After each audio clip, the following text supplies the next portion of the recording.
Okay, hello and welcome to the live stream for April 18th, 2018. I am your host, Dana Morningstar, and this is a live stream that we do every Wednesday night at 8:30 p.m. Eastern Standard Time. So welcome. Hi, James. Last Miranda, Surf Smurf, Diane. Welcome, everybody. How's it going? Tanitria, Leslie. How is everybody doing today? What's new and exciting with you guys? Anything? Fiesta Baby says hello from Glasgow, Scotland. Good deal. It's far away.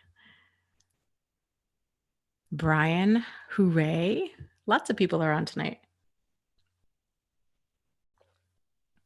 I have to kind of warn you, I am in a little bit of a funky mood. I'm trying to pull myself out of it. I've had nothing but stress and frustration today. I could just cry. I'm so flippin' frustrated with Amazon right now. They had this huge issue and they don't know what it is. And it's affected me and a handful of other authors that I know, where basically our books were targeted by, we're guessing, click farms. So anyways, long story short, Amazon keeps sending me these nasty emails, accusing me of like fraudulent activity and all of this stuff. And it's not, like I said, it's not just me, it's other people in this writers group I'm in as well. And I don't know. So I was trying to deal with that today, and it's upsetting and it's frustrating, and yeah. So really, really frustrating. Okay, Brian, wow, really says greetings from Kenya, East Africa. My goodness. That is far. Well, welcome. Thank you for joining. Michael says, I have a feeling you are about to hurt me, but I want to hear this. What is going on, Michael?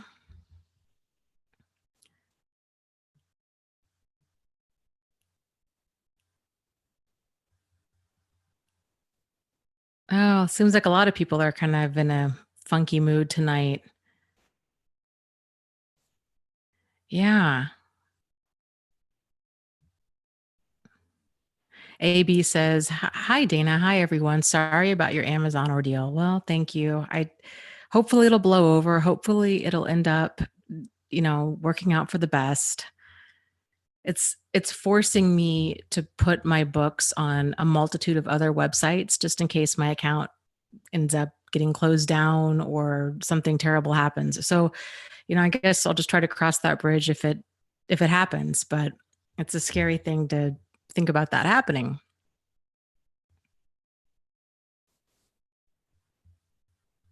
Okay, let me scroll up here.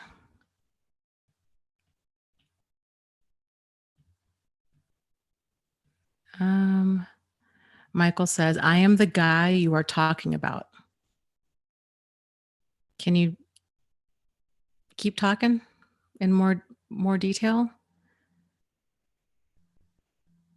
Are you talking about like my videos in general? Or are you the cause of my Amazon problems? Which guy are we talking about here?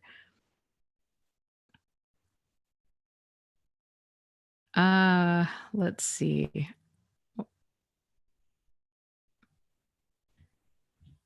Let me scroll down. Yes. Michael, tell me which one. You're the guy on my videos, or the guy that's running a mastermind, brilliant scam operation through Amazon to take down tens of thousands of authors' books?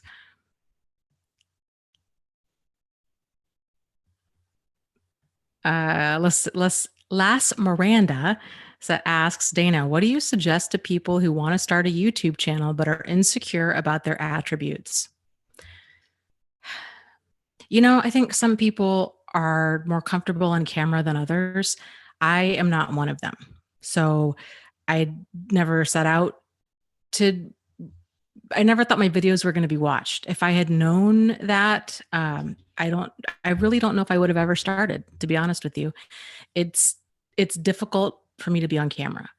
Some people don't have that problem. They're a natural, like on camera. They love it. So I think there's a lot of YouTube creators out there who there's a mix, like, and you can kind of tell with different videos. Like some people just do animation, so they don't have to be on the screen. Some people do, um, like they read scripts. Some people do a wide variety of things.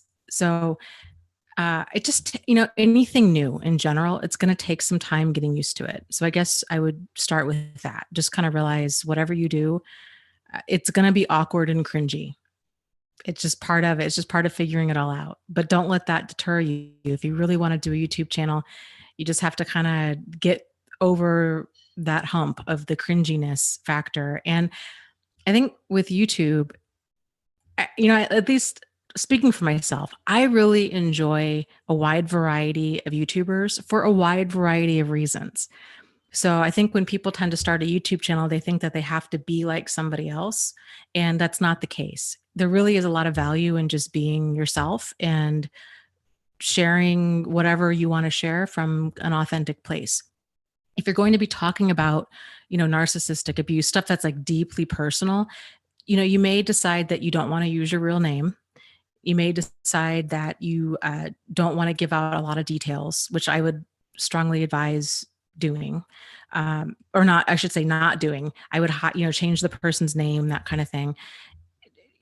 And whatever topic that you want to talk about, see if you can find like who are the top people in that field or that subject that are talking about that information, and see, like, watch a handful of their videos. Like, what do you like about them or their videos or their style or whatever, and what do you not like? And then that'll kind of help you, hone in on this, your approach to making your own videos and how you want to go about things. So that's kind of something I wish I had done. It would have made things a lot easier, 'cause that way you don't have to really reinvent the wheel. You can just kind of see, you just kind of see like what's already out there. And I don't know, it's just easier. But I don't know, I guess you just kind of get started and you refine along the way and just realize that everybody's got issues.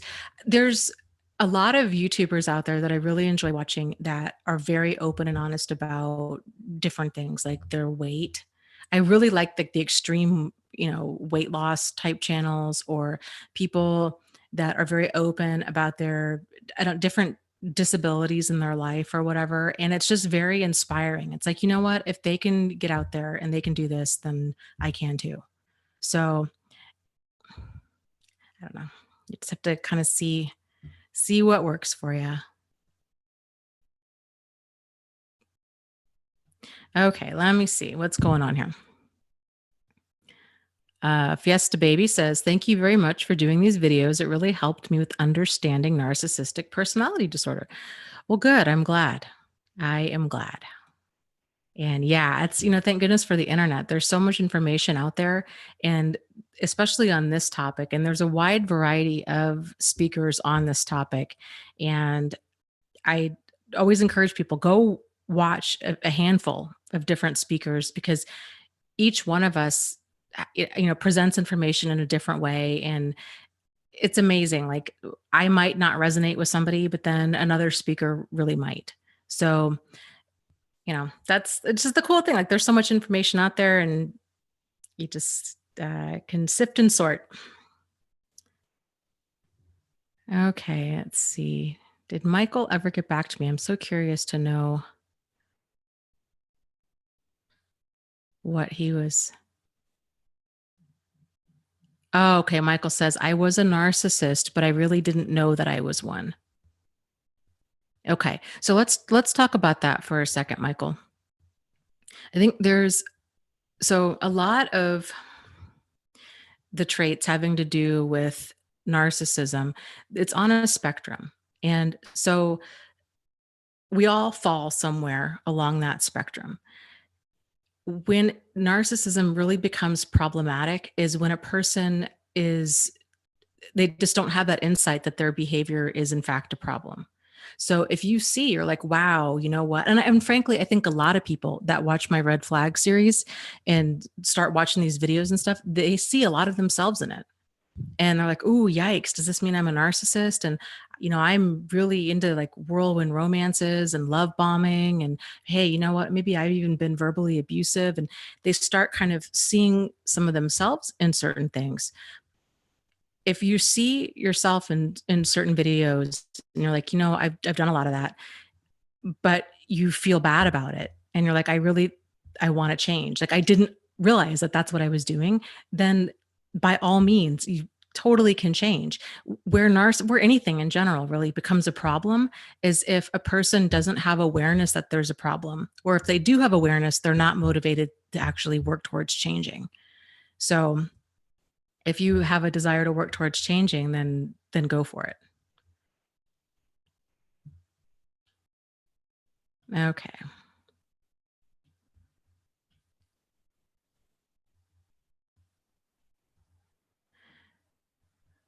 Uh, let's see. James is saying he recorded a video, but it was super cringy. He says, I'll upload one eventually. Though, James, seriously, like it took me really long time before I could even go back and watch any of my videos. I originally had planned with these longer videos to have them split up. And I had even hired somebody to help me do that. And she would send me back all of these shorter clips. And I had a really hard time just uploading them without rewatching them because I just wanted, you want to double check, like, did I say anything weird or whatever? And I couldn't do it. And I seriously, in my Dropbox, I have like 700 videos of video clips of myself that I just can't watch. It's too cringy for me to go back through all of that. So it's just a process. It takes time being on camera. It takes time going back and watching yourself on camera. It takes time, you know, it's, and I think at the end of the day, it's really about, you just have to really want to do it because there's so many things that can continue to come up that can just throw you off the track. I mean, like the stuff with my books, that's a good example. The stuff with my books, I was so bummed out today about what is Amazon going to do with my account. And, but I'm like, this is what I want to do with my life. And I just am going to have to continue to adjust my approach until something works. And there's a lot of unforeseen things that happen, like my account was hit by a bunch of scammers and it is what it is. And I've had, my goodness, I've had my Facebook page hit. I've had my YouTube account pulled down, like 2.5 years ago. I have had my YouTube account full of porn multiple times when my channel was hacked. I've had my website full of porn when that was hacked. I've had, like just no shortage of issues and frustrations. And, it's hard when you're like, I feel like I'm doing the right thing and this is what I want to do with my life. And I'm doing it on the up and up. And I still just all of these hurdles to jump over. It can be very discouraging. And especially with YouTube, with newer channels, channels are being demonetized. YouTube is changing all of this criteria. You have to have so many video or so many views and so much watch time and this, that, and the other. It can make it really difficult for a new channel to get started. But if you're coming from a place of, I just want to make videos, then honestly, and that's probably the best place to come from, then you don't even get sidetracked by all that because it doesn't even matter. Like you're in it for the long haul. And so I would encourage you to have that mindset of like, this is just something that I want to do versus thinking kind of short term of, oh, I want to make a YouTube, account to make money because, nobody knows what YouTube is going to do. Okay, let me scroll down here.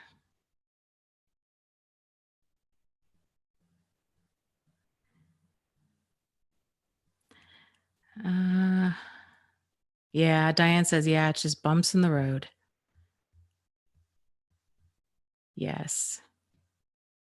Layla says, I would love to ask a question on the live stream sometime. I'm so hopeful knowing that there's a channel like this. Well, very cool. And you know, Angie Atkinson and I, we go live every Tuesday at 1:30 p.m. Eastern Standard Time. So I technically I go live twice a week. She goes live multiple times a week, and we both do Q&A to the best of our ability. So definitely, if you've got questions or if you're just looking for support, there's, if I don't get to your question, odds are somebody else in the chat will. And there tends to be kind of the same people here every single week. And it's just I think it's a really great community, and it's a lot of really helpful, supportive people.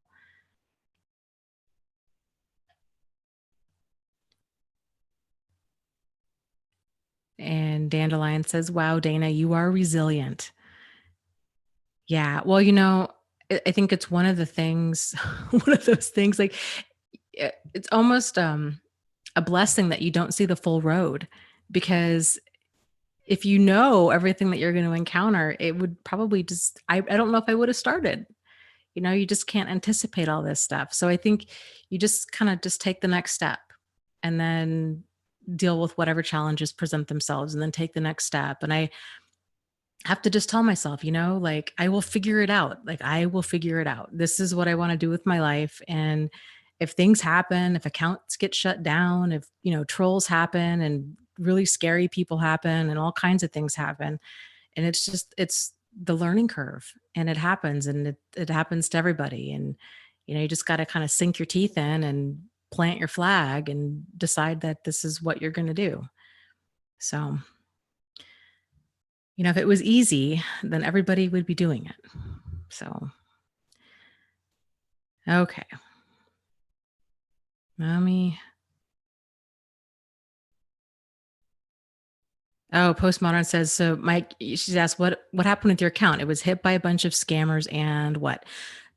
Just as a quick recap, my account and probably quite a few others, there's at least a handful of other authors in my author group.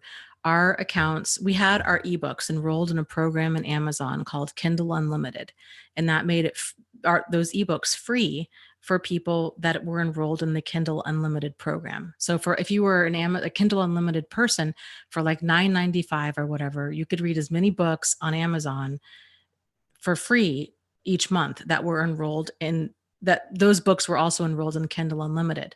Well, Amazon is having some sort of issue, and we didn't do it. So we're guessing that it's on Amazon's end, where there's probably click farms overseas or someplace that what they do is they have a bunch of books on Amazon and they download them, and then they read them. So they drive up what's known as page reads. So authors that have their books in this Kindle Unlimited program, we get paid per page read.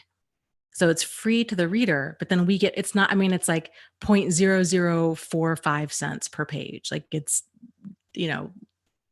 a fraction of a penny a page. But so these click farmers are going to different books. They're getting a bunch of page reads on the books that they're trying to drive up sales on. But then in order to shake people off their tail, they're targeting other books to make their behavior look more natural.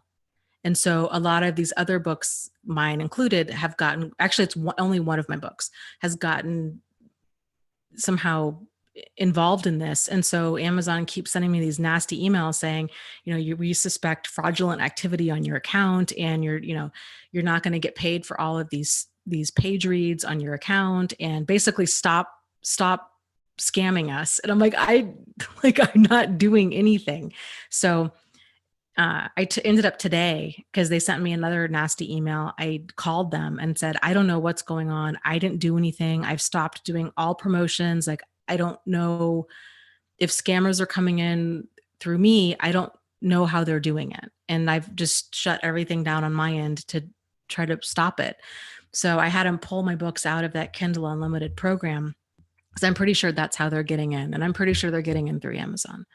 So hopefully it won't be a problem. But then kind of the next step, because Amazon has all of these accounts on their radar, the next step would be suspension of your account, which really sucks. So I'm hoping that it's not going to come to that, because, me and all my author friends are innocent. Like, we didn't do anything. So it's frustrating, especially when you're trying to when you want to write and you want to, you got to sell books to pay bills and this is your livelihood. And the fact that you could lose all that and you didn't even do anything wrong was really frustrating.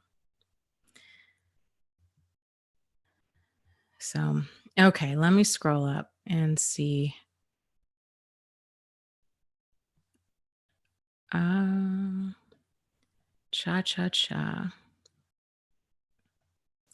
Michael asks, is it possible to reverse a toxic relationship or is it just a dead end issue? That's a great question. And let's talk a little bit about what a healthy relationship is, and then we'll backtrack a little bit. So, in order for a relationship to be workable, you really need two people who are dedicated to having open, honest, sincere, solutions oriented communication. There has to be appropriate trust between both people, and there has to be that feeling of emotional safety between both people, which is kind of a natural byproduct of trust.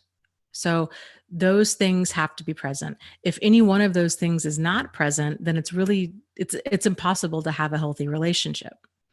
So, a big part of having that open, honest, sincere, solutions oriented communication is learning to be assertive.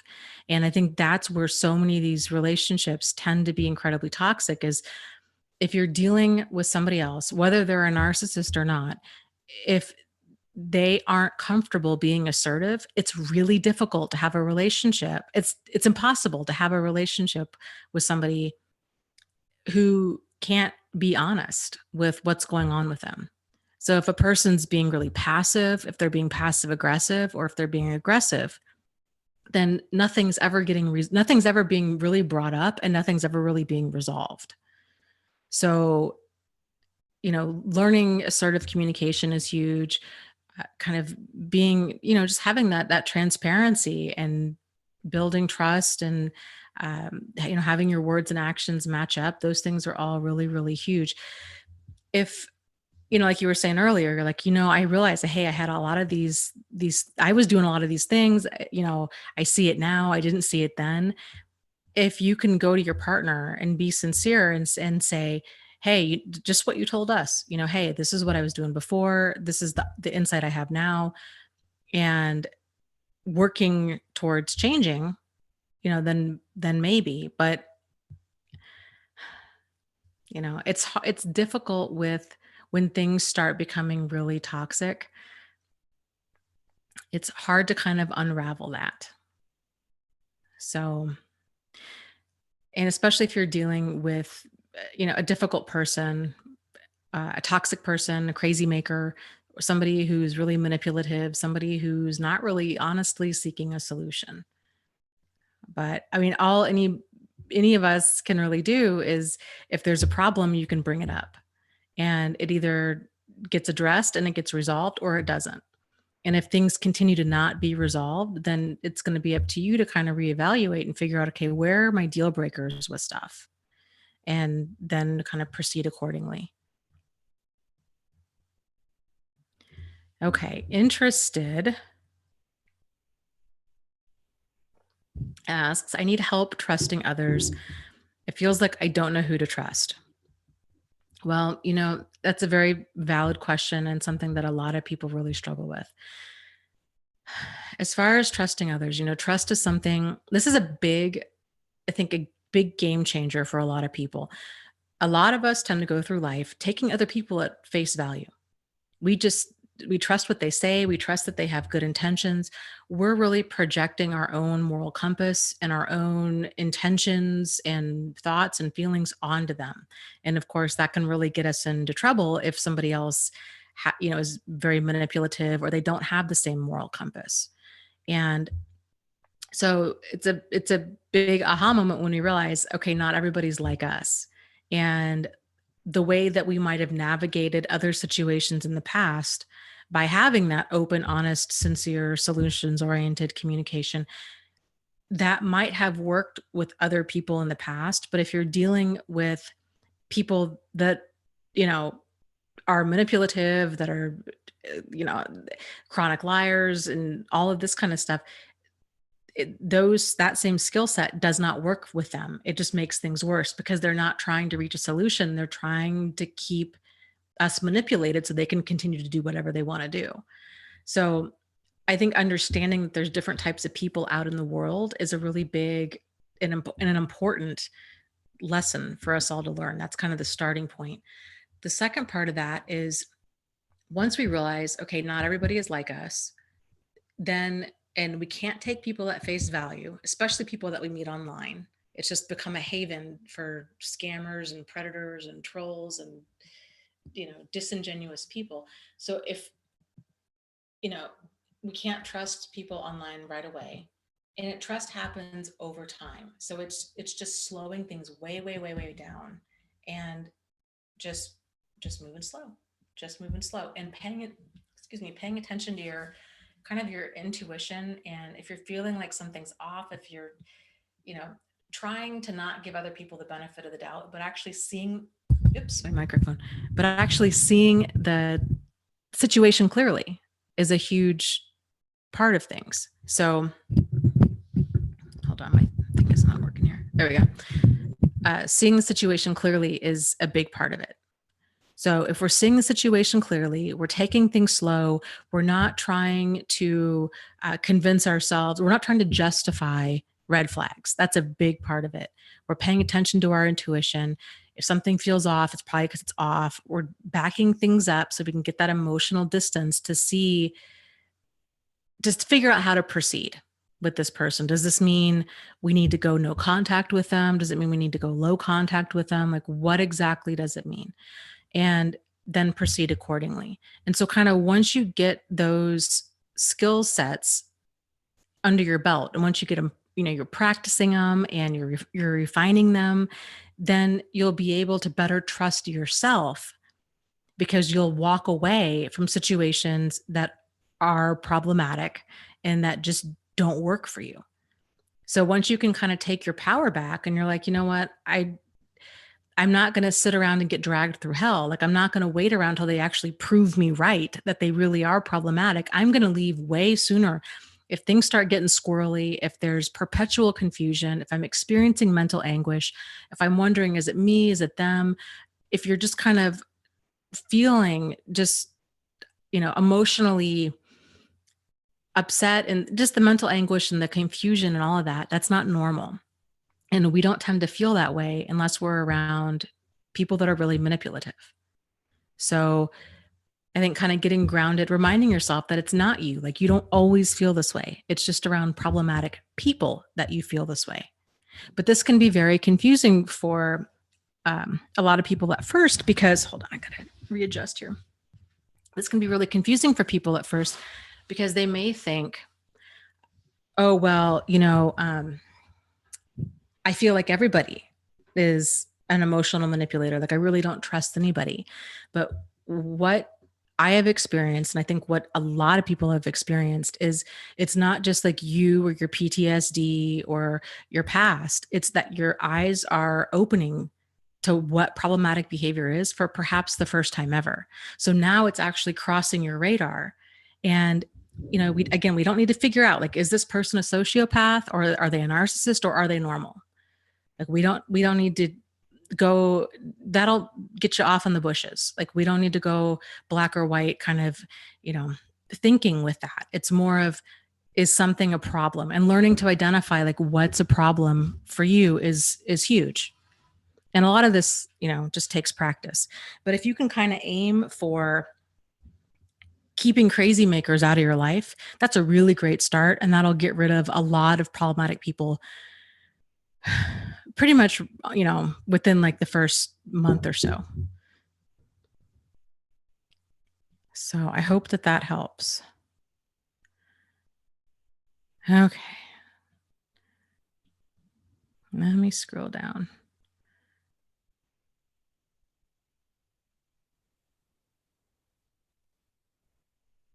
Stainless says, Dana, my therapist and I talked today about how when the person you love tries to hurt you purposefully, and that the betrayal is the problem, it takes people, quote unquote, out of the game. Yeah. Well, out of the game. It definitely breaks trust. There was, who was it? Was it Henry Cloud? There's an article on my website that I did that was based off of, I forget which book I read by him, but it's in the article, and it talks about kind of this evolution of boundaries. That was such an aha for me, because I did not realize that I had such poor boundaries for like until I read that book. Really, like the way he explained it was just very clear. It just made a lot of sense to me. And he talks about how, so good, so good. If you go to my website, thriveafterabuse.com, and you look up, do a search for healthy boundaries, I think you'll find the article. But he was basically saying, and if you take kind of two circles, like a Venn diagram, and each person's a circle. So, when you first meet a person, you have kind of this like healthy space between you guys, right? Like you're not sharing really anything with them. Like you're pleasant, you're polite, but you're brief, right? Like you're professional. You're not talking about deep stuff.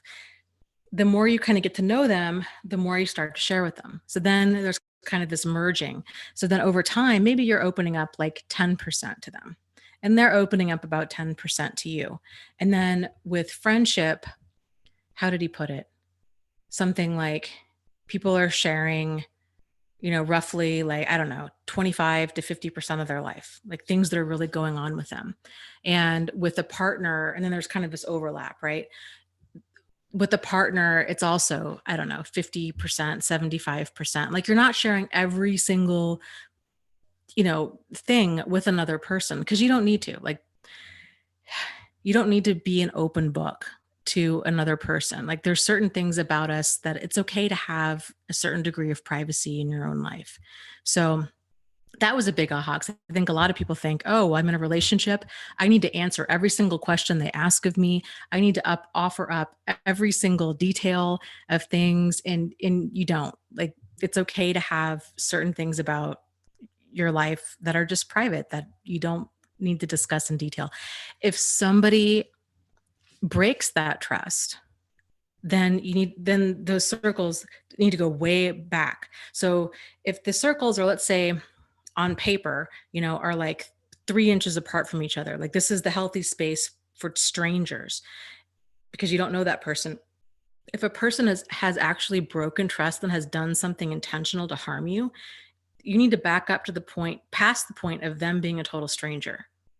Because if a person's a total stranger, you're kind of neutral about them. If they've actually intended to harm you, then they're dangerous. And so then you need to back things way up and then slowly work to rebuild trust, but only if their appropriate actions are there. If they're not doing the work to repair the damage that they did to the relationship, then there's nothing to work on. It's up to them to rebuild trust. What a lot of people tend to do is the person that broke trust might kind of give some sort of half-assed apology. They might, take a few actions, kind of the bare minimum to correct the damage. Or even if they do sweeping gestures, they might go to therapy and read books and a marriage retreat and all this stuff to try to repair damage. But if it's not lasting, and if they're not willing to have that open, honest, sincere, solutions-oriented communication, then they're still not doing the work of rebuilding trust. And it's insane to try to expect the person on the receiving end of all of that harm from them to somehow, that we need to do the work of building trust again, and that we need to somehow learn to trust them. Like if they haven't done the work to earn the trust, then it's foolish of us to try to force ourselves to trust them, because there's a reason we don't trust them, right? So yes, understanding boundaries is a big thing, and understanding kind of what appropriate distance is for when we are betrayed is also a really big thing. That's a really great point, Missouri Cowboy. He says, I'm learning not to drink the poison. At first, I eliminated the people that were 100% poison, and now I can block those people with a smaller percent of poison. Yeah. And it's a learning curve, right? So like once your eyes are open to it and you're like, oh my gosh, like I didn't realize that I could cut people out of my life simply because this is toxic for me. I think so many of us tend to wait. We're like, I need to wait until they are 100% toxic, until things are so bad that I can no longer hang on anymore, because that's what family does, or that's what commitment is. And it's like, no, that's insanity, is what that is. That's not even in the ballpark of healthy. So, yeah, realizing, yeah, if it's not working for you and if it's toxic, you can leave, or you can start distancing yourself to whatever degree you feel that you need to. And so we tend to kind of, uh, you know, cut off all that low hanging fruit. We're like, boy, it's a slam dunk. Like, this person has just been a thorn in my side for years. And I just kept spending time with them because I thought I had to, because I've known them since grade school and, whatnot. And then we realized, no, I'm just going to start pruning this stuff back. And then I think the more peace we kind of get in our life, the more, excuse me, the more inclined we are to guard that peace, because we know how precious it is. And we know that the crazy makers that do come into our life, they don't add anything. Like, they only detract. They suck time and energy and emotions and money, and it's just, and they replace it with chaos. It's sort of like, I don't need any of this. So, getting rid, there's oftentimes a very big house cleaning that goes on for a lot of people with their inner circle. And I think just the realization of, you can have different circles. So, like I was saying earlier with the boundaries, a lot of us, myself included, tend to just have one circle. Like, either you're in the inner circle or you're not.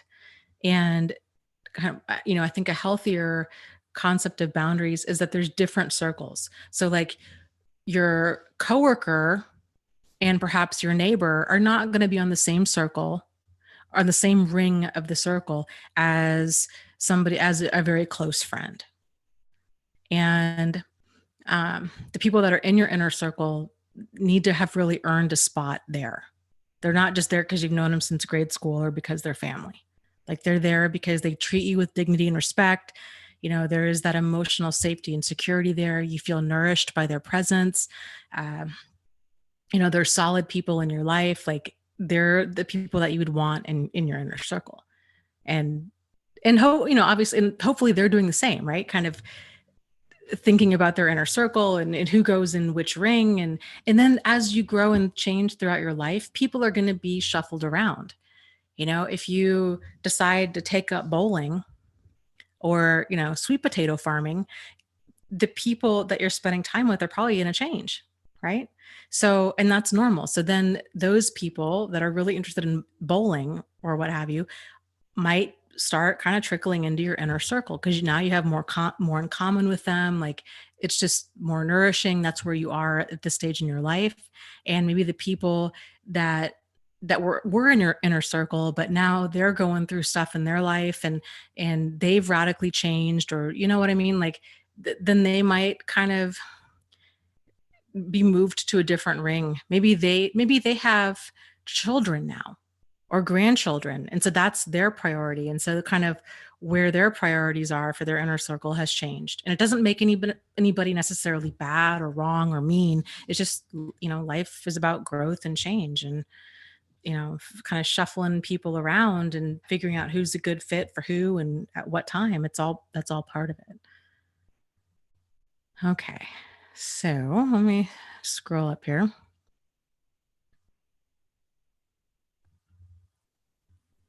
Oh, good for you, Dora. She says, I'm in a new relationship and with no narcissistic behavior. Boundaries are a must. First time I have ever set them. It's the best thing ever. Good for you. Yes. Yes, it is. And, just that realization of, uh, and I think too, here's the thing with boundaries is we've always been setting them. We just weren't aware of it. So even having a lack of boundaries is still setting a boundary.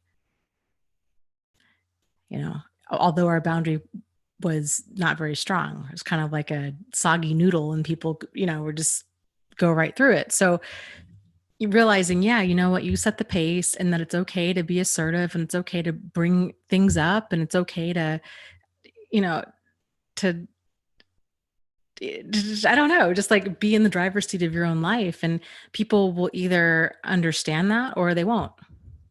And I think by and large, most people will, especially, if you're learning different types of like assertive communication and how to approach certain topics, and kind of just working towards a solution. Other people that are healthy or that are wanting to be healthy will respect and appreciate that, and they're more than willing to meet you where they need to meet you. Okay.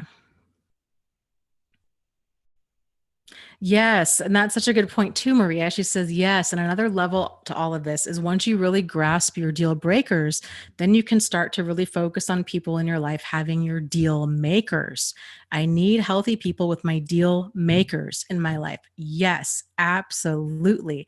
So if and this comes from like really getting to know yourself, and it really is this whole evolution of a process. And so yes, once you realize, hey, I'm really into bowling, or I really want to get into sweet potato farming, or boy, I really am into self-help, or whatever it is, or maybe it's even just personality traits. For me, I really, it's important for me to be around kind of positive, optimistic people. Like that's important. And so kind of knowing these different things about yourself, and everybody's going to be different, but it's just knowing yourself, then you'll know like, okay, yeah, absolutely. Those are deal makers. Those are the kind of people that I really want in my life. That's huge. Okay.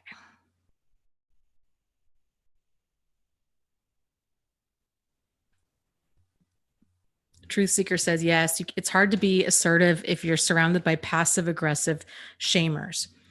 Yeah, I would agree. But it's also hard to be assertive around anybody else who's not assertive, because it's going to freak out the passive people, because it's going to be super uncomfortable for them, because they don't like to talk about anything.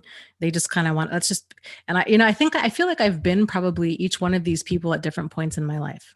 So like, really passive, people pleasing, kind of no opinion, just go with the flow, go along in order to get along kind of thing.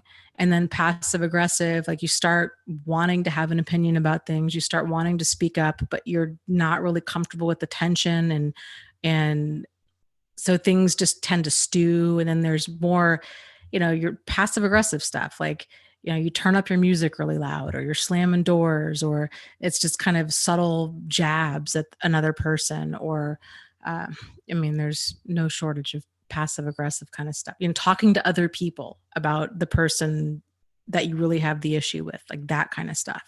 And then there's aggressive behavior, which is just, using violence and intimidation as a way of getting heard, getting their needs met. And those three ways are all problematic in their own way. And all three of those types of people are really uncomfortable with assertive behavior. They just don't know what to do with it. So it's difficult. It's so weird, right? Like, it's so weird how it's just difficult being open and honest. And it really does take practice. It's amazing, the stuff, I think, as a society too, that we're so used to all of these little, like, small little lies. And like, people say, oh, I'm late for work because I got caught up in traffic. When the reality is, no, actually you left 20 minutes late. Like, you got caught up in normal traffic. That wouldn't have been an issue had you left the house on time. Or, somebody, asks you to babysit their kids, and you say yes, but really you meant no. And so then later you pretend that you're sick. Stuff like that. Or you're calling in sick to work, but really you're not sick. You're just burned out, or you woke up late, or something else is going on. So it's amazing how many of these little scenarios happen every single day that we just don't think are a big deal. And really, by and large, they're not. But where they're a big deal is it really separates us from ourselves. Like, it knocks us out of alignment when we're not being honest with the little things. And it takes practice. So I would encourage, if you're struggling with that kind of stuff, start there. Start with the little things and see, like, walking, just kind of owning your truth, like just getting comfortable owning your truth and practicing kind of being uncomfortable, and just saying. It's amazing. Most people are totally fine. Like if you go into work and because people can tell when you're lying. I mean, that's the other thing. If people are like, oh man, got caught up in traffic, or it's amazing the stuff people come up with, but if you were just to say, hey, I'm sorry, I'm running late, and you can just leave it, or, hey, I'm sorry, I'm running late, I woke up late, or whatever you want to say, and just own it. It's just so freeing to just own your stuff, Okay, let me scroll up here. Missouri Cowboy says, yes, now that the toxic mess is gone, there's room for healthier people to come into my life, and it will take time. Yeah, and it does take practice. I mean, that's the thing. You're learning new skills. And it's like learning any new skill, whether it's learning the piano, learning how to paint, learning how to fix a car, learning how to write a book, whatever it is, how to ride a bike. It takes practice. Nobody gets on a bike and just takes off, right? Like it's a practice. It's going to be trial and error. You're going to fall. You're going to get knocked, beat up a little bit. Like you're going to get some bruises. You're going to get it's just all part of the learning curve. So, I think just realizing that it's just going to take practice. You're not going to do it perfectly, and that's okay. It's not it's so easy to internalize this stuff and to get really upset with ourselves, especially if another problematic person comes down the stream and into our life. And then we're like, man, what's wrong with me? Why didn't I see that? Oh, this is terrible. I'm a magnet for them. I just attract them like crazy. And it's really easy to get really down on ourselves about that. But if you just realize, you know what, they're out there. There's a lot of them out there. You're probably going to encounter, a few more at least in this lifetime. And it's okay. It's okay. You understand how problematic behavior feels. And you understand that you don't need to wait until things get really bad in order to start setting boundaries, in order to start pulling things back a little bit and to distance yourself. You're going to start handling these situations differently as they surface. And it can be difficult to see them right away, because even though a narcissist is a narcissist, they're still people at the end of the day. And so their behavior is still going to be on a spectrum. So they're not all going to come across the exact same way. And so that's why it's important that we just kind of go slow and we kind of see, like, is this weird? Is this weird? It really just starts with that perpetual confusion. If you're questioning whether or not something is weird, it's generally weird, because we tend to not do that in other types of situations. So, you just practice, you practice, you practice. And if you take things slow and you pay attention to kind of the different circles of your life, and you're very slow to move somebody into your inner circle, and you can kind of it's just, you set the pace. So, here's an example. I had a next door neighbor. I've talked about her before. I forget who was I comparing her to? She was like the neighbor on Bewitched. She was just a busybody, and she was something else. I mean, she was absolutely exhausting. And pretty much, well, okay, so like from day one, my initial impression was, oh, she's so friendly. This is so nice. I moved into the nicest place. This really nice lady. And I had a friend of mine that was staying over helping me unpack, and she just was like, oh, I don't know about that lady. And I didn't see it at first. It took me probably about a week, but then it started up. Like, this lady had really no boundaries. She was knocking on my door whenever she needed something. She was always asking for favors, or just strange. I don't even know. Like, she just was drama. And so I began distancing myself. I began making sure that I was shutting my blinds, because she could see right into my apartment. I had made it clear, like, hey, I write and I tend to have my headphones on, so I'm not always going to answer the door, because she just kind of became very insistent and demanding. So when that kind of stuff started up, and when I found myself becoming annoyed, so this is the whole thing, like turning inward. How does this make you feel? Becoming annoyed, becoming irritated, becoming, like I didn't really want to see her. I kind of dreaded seeing her car in the parking lot. Those kinds of things. Those tend to be signs that there's a boundary violation that's taken place. And so, because nobody else knows where our boundaries are, it's up to us to set them. And so when you start setting boundaries, so in my example, so here I was, I'm like, okay, I'm shutting the blinds now. I told her, hey, you know what? I'm not home that often. And when I am, I'm either writing or I'm YouTubing or I'm in the back room. And that kind of gave the message of like, hey, I don't want to be, whatever you're trying to do here, like, I don't want to be a part of it. Right. And then she kind of took that hint and she began distancing herself. And then I started, those feelings of like resentment and irritation and anxiety and frustration began to calm down because that boundary was now more in place. So if you can start paying attention to how this happens and how you start feeling inside, your life just becomes so much smoother. So, but had I had the mindset of, well, I need to really see, like, does she really in fact have a personality disorder? Then I would have hung in there until she proved to me that she in fact like really had a personality disorder. So that's what I'm saying when I talk about that black or white thinking, that it can be interesting, right?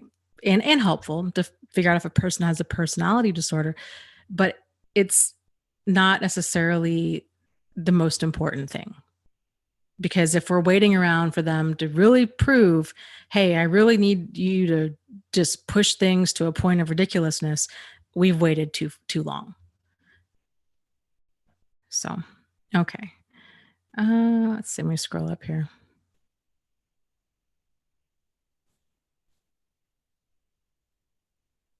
Michael asks, if you were the person in the toxic relationship and the other person is in therapy, would that be enough to make you at least reconsider the relationship, or is it just not going to happen? That's a great question. It would depend on, I think, what all had gone down. So kind of as a general rule of thumb for me personally is I don't do abuse of any kind. That's an instant deal breaker. Not even interested in working on that. No abuse, no active addictions of any kind. Abuse, addiction, adultery, so no cheating, or squirrely behavior that's kind of pointing the direction of cheating, because I don't do mental anguish either, or perpetual confusion, and no bad attitude. So if a person's just chronically negative, if they hate their job, they hate their life, they just hate everything, they're just a big wet blanket, like I don't want that in my life either. So those things for me really are deal breakers pretty early on when they surface. If I was in a relationship with somebody, see, that's the thing, like it wouldn't even get to that. It would, because that stuff is, I'm pretty like, I don't, my tolerance level for stuff is pretty slim when it comes to that kind of stuff. And, but if I was with somebody and they showed, it just depends on what they were doing. But if they had sincere accountability, they were actually doing the work. So not just in therapy, because therapy is a tool. So anybody can just go sit in a chair for an hour a week and talk to a therapist, but they've actually got to do the work. So you've got to show me, like, hey, are you actually doing the work in therapy? Like, are you actually developing the insight, and is your behavior changing? Because if your thinking is changing, then your behavior is going to be changing, right? So if their behavior is changing, I would probably, depending on what they did, I would give it, and it depends on what they did, I would give it some sort of time in my mind, a time frame of, these are the kind of changes that I would need to see in this time frame. And if those things don't happen, then that's my line in the sand. So, I hope that kind of that kind of clarifies things. If a person has a pattern of what I would consider to be more like character issues, or maybe you could even say like deep seated kind of, I guess, potato, like deep seated personality issues, like lying, cheating, stealing, I wouldn't work on those things. That's pretty kind of deep seated stuff. I hope that they would get help, that they would figure it out, but I wouldn't stay because I would never be able to trust them. And for me, if I would never be able to trust them, then there's no friendship there, there's no relationship there, there's nothing there for me to work on. Okay, let's see. Yes, Karen, and that's so right on. Says, she says, I stayed too long trying to convince my ex that he was being hurtful and I was being a nice person. I think a lot of people get roped into that. And it's understandable when you're dealing with a crazy making person who doesn't see their part in things and you're trying to get through to them of like, and I have been there and I've like, and not even, that long ago, like a few years ago, I was there again. So kind of like what I was saying, these skills take practice, and every difficult person in our life is going to come across in a different way. And so, yeah, with that kind of stuff, if we have to try to earn somebody's respect or loyalty or love, then that's also a big sign to just go, because that's crazy. And if there's no accountability on their end, and there's just this massive breakdown of communication where it's like you feel like you're talking to a brick wall, and there's no accountability on their end, and the things aren't getting resolved because they won't discuss them because they know what they've done is wrong. That kind of stuff, like, to me, that's not workable. Like, that's just an exercise in crazy making.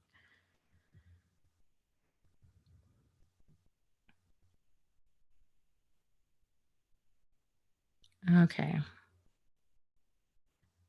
um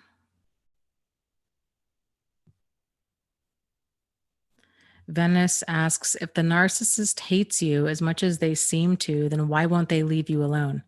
Well, I think that's probably it depends.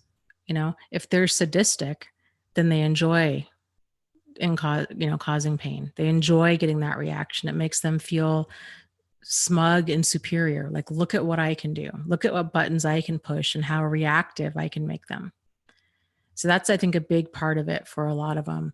It's really it's a lot like dealing with an internet troll. As people go around and they just talk crap on other people on the internet, right? Like they'll go on these, like I said, I watch a wide variety of videos on YouTube, and some of them are people that are on like this, they're trying to lose like 200 pounds or whatever. And, these trolls will come on there and they'll just dump a bunch of garbage onto these people, just verbal garbage on there. Oh, you can imagine, right? They just say a bunch of stuff, and people will always say, like, if you hate it so much, then why are you here? But it makes them feel, it's just that quick fix of like, hey, now I feel better about myself. I went around and kicked down that person was an easy target, so I'm just going to kick sand in their face, right? And that makes me feel tough. And then if the person gets a reaction, then it makes them feel even more empowered and better about themselves. It's just a very shallow existence. I mean, people that live like that, it's ridiculous.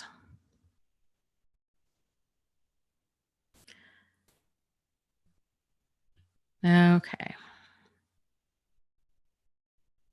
Yes, I would agree, Maria. Maria says, yes, when I feel annoyed pretty consistently while dating somebody, that's a red flag for me. And frankly, in any relationship. Yeah. Yep, I would agree. And that goes back to what you're saying earlier, about the whole deal maker thing. So if we can start kind of that emotional scale, so if things are starting to get out of alignment for you, and there's this feelings of like irritation, frustration, resentment, those are like the early warning signs of, hey, boundaries have been crossed. Feeling annoyed, I would say, is also kind of in that place. And it can sometimes just be a sign of like, this is just not your people. And then the boundary that we need to redraw is going to be just to kind of start distancing ourselves.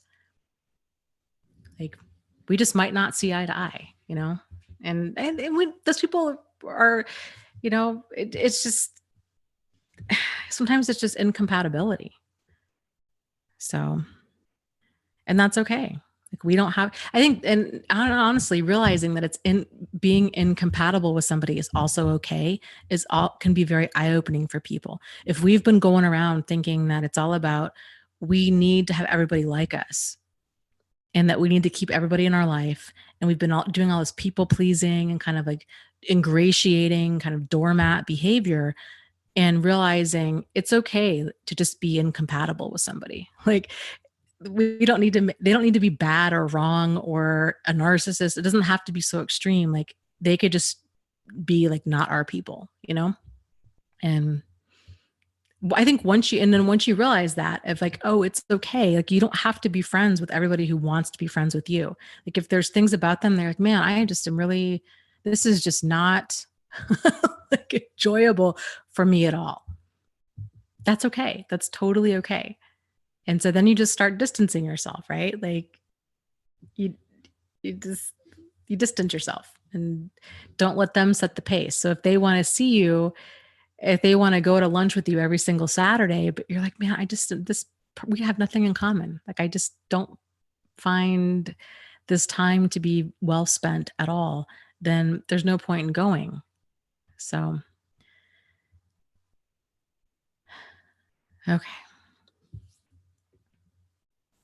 Let me scroll up. Angelin asks, Dana, what are your top 5 deal breakers? Well, I would say what I was saying before, that the abuse of any kind, active addictions, adultery, really rotten attitude. Those would be, I think, the major ones for like personality stuff. If there's, if I don't, if I don't trust them, like, that would be in the top 5 as well. So major stuff for me.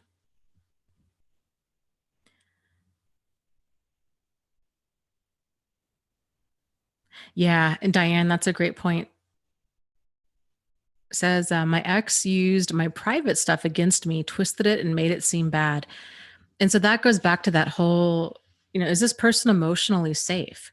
So if you're opening up about something, I mean, I've heard horror stories in the support group with people. Somebody was saying, this was I don't know, like a long time ago, that I think a family member had committed suicide, and their partner or ex-partner would periodically throw that in their face. I mean, just like, to me, that's outrageous. Like, we're done.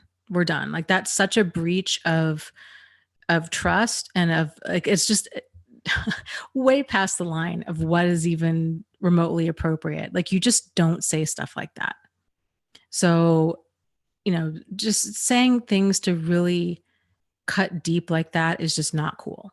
So, if somebody's using that stuff against you, like, especially if you're going into couples therapy and you're opening up and you're saying, my mom was just really emotionally unavailable, and this, that, and the other. And then the next fight you get into, they'll say something like, well, you know what? I'm not your mother. Like, I'm so sorry. She really screwed you up, but blah, blah, blah. And it's like, whoa, dude, hey, time out. Like, that's not cool. I think there's a lot to be said for learning how to fight fair, because it's not that a healthy relationship doesn't have conflict. It's how the people handle conflict. And so if you have that assertive communication, where you can kind of nip that stuff in the bud, and whatever issues are coming up, and both people are working as a team of, hey, I really want to be in a relationship with you or in a friendship with you, and I want to get these differences or this tension or this frustration or whatever, I want to get it resolved. Then at least, okay, our intentions are the same. Like, let's move in that same direction. And, just kind of being on the same page with with how you're going to handle conflict. So, and so this is what I was saying before, like some of this stuff shouldn't have to be said. I mean, this is just kind of the basics of adult behavior. If you wouldn't talk to a friend like this or another person like this, it's not okay to talk to your spouse like that. And that's what abusive people don't understand. I mean, in their mind, it's, you know, it's just all about them all of the time, and they play to win. And so when they tend to fight, they fight really dirty. They go for low blows. They go for things that are going to embarrass a person, that are going to shame them, that are going to just really kind of knock that chair out from underneath them and try to destroy them emotionally, and that's not okay. But kind of again with the whole and trying to explain that the basics of adult behavior to another adult, that's a problem. If you have to explain, hey, this is what flirting is, you're flirting, don't do that. Hey, this is it's not okay for you to be chatting up people, sexy fitness models on Instagram. Like, that's not okay. Or it's not okay to use my family member's suicide as as part of like how we fight. It's not okay to like yell and scream and call names. Like, that's stuff that people tend to learn at a pretty early age. And so that's a lot to try to teach somebody as an adult.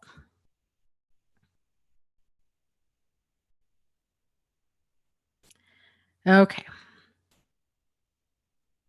Stainless says, Dana, yes, exactly. Explaining adult behavior. I have not heard that in forever. That's a good one.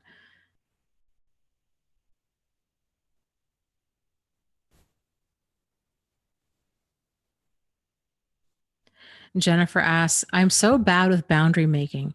Say if you were in a long-term relationship or marriage, or a marriage even, and your partner was level-headed and the whole time you've known them, but one day they get frustrated and throw your aunt's suicide in your face, like the example Dana gave, which is outrageous.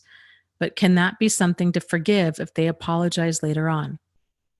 Well, that's going to be up to you. And so to me, here's how that would need to go down.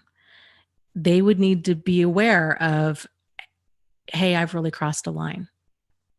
So it shouldn't be, you chasing them around, trying to point out what they did wrong, trying to pull an apology out of them, trying to make sure it doesn't happen again.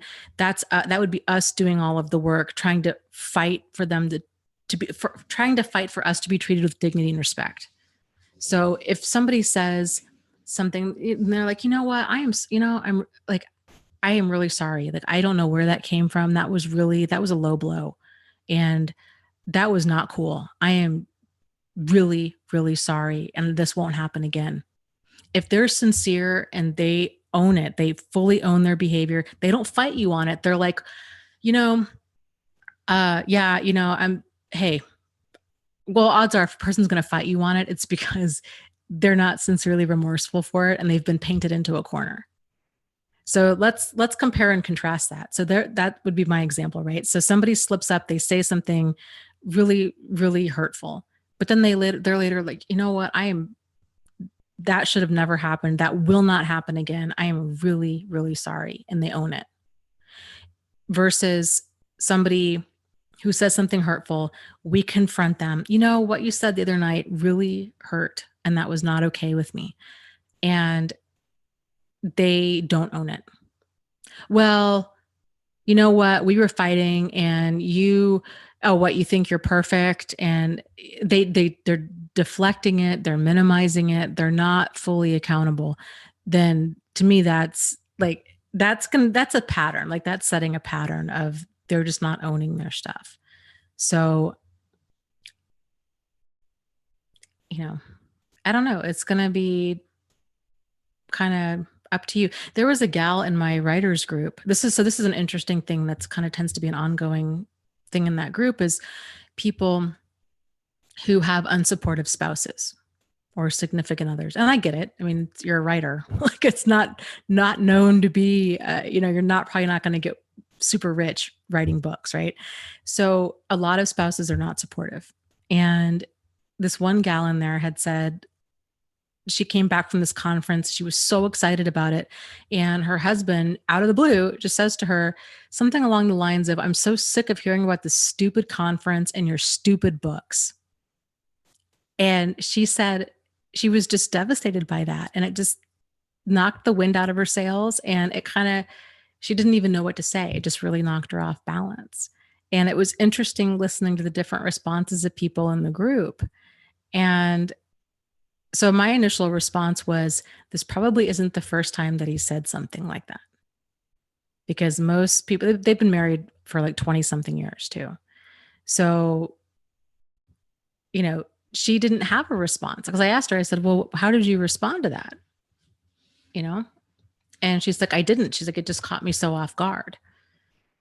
And there were a handful of other people in there that were like, you know what? They're like, they were married to somebody who was continually like belittling and condescending and critical of them and whatever that they were doing. And they're like, it just doesn't work. Like, I can't have somebody like that in my life. It's just too draining. And, you know, and I would agree. So everybody's got their own line for that kind of stuff. For me, if it's a person that's had really appropriate behavior up until a certain point and then they fully own it and it doesn't happen again, there's only so many times that I'm willing to kind of work past these things, but I would consider working past them. But I would definitely, like we were saying earlier, with like the boundaries, like I would take a step way back. So it would take a lot of work on their end to rebuild that relationship and rebuild that trust and prove to me that they're an emotionally safe person. An apology isn't going to do it. So it's going to be time and appropriate behavior.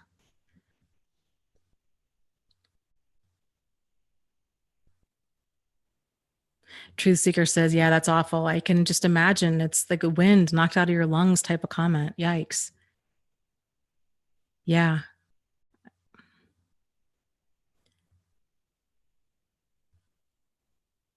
It's interesting too, how people, you know, we tend to not realize that it actually is a pattern. Because when these types of things happen, especially if it doesn't match up with our concept of what a problem is or what abuse is, then we're just going to tend to see it as isolated incidents until somebody points out, like, you know, is this a pattern? Like, has this happened before? And then when they start looking back, they're like, well, you know what? Yeah, you know, now that you mention it, yeah. And but then they feel like they're sandbagging, right? Like they're kind of like raking up everything this other person's done wrong. And now they're like just sandbagging them with it. But it's not that way. It's just now that your eyes are actually open to what a problem is and that it's not okay to be treated like that. And that, you know, because my guess is on like that gal's end, she was, because there's always some sort of, not always, but there's generally some sort of like kernel of truth in what they're saying. So I think in her mind, she was like, well, you know what? I have been talking about this conference nonstop, and I have been spending a lot of time writing lately, and I have been really excited about my books. And so I guess I guess I need to change, right? I need to spend more time with him. I need to talk about the conference less. I need to do all these other things. But that's faulty thinking, because it doesn't excuse that type of a reaction. So it's okay for a person to be frustrated. It's okay for a person to be upset, but you don't need to be like demeaning and, you know, nasty and cut to the core about it. So it's kind of indicative, that kind of communication is indicative of a bigger problem. Because an assertive person, if that really was the case, if let's say her husband really was feeling ignored and frustrated or irritated, maybe, you know, and who knows what goes on behind the scenes, right? So like maybe he was upset that she spent money to go to this conference and she's spending all this money on getting her books edited and getting book covers and all of this. But an assertive person, if that really was the case, would have brought that stuff up when it first became a problem. They would have said, hey, you know what? You know, we don't have money. We don't have it in the budget for you to go to this conference. Maybe you can go next year. Maybe we can start saving up and then you can go next year. Or, I'm really concerned that you're wanting to be a writer as a profession. Like, how are we, like, I want to support you, but like, how are we going to pay bills? How are we going to make ends meet? And at what point is like, at what point do we say, okay, this is either going to be workable and profitable or it's not, and you need to get a part-time job, you know? Start having those conversations when that frustration and that tension and that all of that starts bubbling up. That's the time to have those conversations, not to push it down, think, and minimizing how we feel about stuff, but to just bring it up. Because when we can bring up an issue before it's really an issue, like when it's just an irritation, then things tend to get resolved, and it's not so emotionally charged. A normal conversation can tend to be had about it. And that goes back to seeking that solution. So a person so let's take that same situation again. So if a person, she wanted to go to this conference, and let's say he has the issue that it's going to be, I don't know, $1,000 to go to this conference, and he's already stressed out about it because she's quit her job to be a writer, right? And her books aren't making any money. And I'm just making details up. I have no idea what their situation is. But let's say that's the situation, okay? To bringing it up at the time and just saying, hey, you know what, these are my concerns. And let's figure out a budget. Let's figure out let's get a plan so we can see like if this really is a viable idea or not, and at what point we're going to do something different. And because there's that solution that's proposed of like, let's get a plan. How are we going to kind of measure the success? How long are we going to wait? How much money are we going to put into this new career of yours? Like, what's the plan? What's the plan? And then that way the plan either kind of, comes to fruition or it doesn't. And then you'll have your answer. It wouldn't be like her husband stewing about things. And then all of this resentment building up. And then one day he just explodes. Right. Or vice versa, because it's being dealt with earlier. That would be assertive. Passive would be him saying, oh, yes, dear, whatever you want, dear, I think that's fantastic. But deep down, because he's just going along with whatever she wants in order to get along. He's saying yes when he means no. He's not bringing up concerns. And then what happens to him, right? So now he might be starting to lose sleep. Starts chewing his fingernails. He starts really becoming obsessive about how much money they have. He's kind of watching every dime. That resentment's continuing to build. And passive aggressive, just kind of these little undermining kind of things. Maybe she gets information on a conference and he throws it away when he gets it in the mail. Or maybe he logs into Amazon under a fake name and leaves a bad review, thinking maybe that'll kind of, take the wind out of her sails. Or she says, hey, can you tell everybody at work that I just published my new book? And he tells, oh, yes, sure, dear, I would love to do that. And then he doesn't. That, those kinds of things. And then the other side of that, like that aggressive side, if she does something that he doesn't like, then he just lashes out.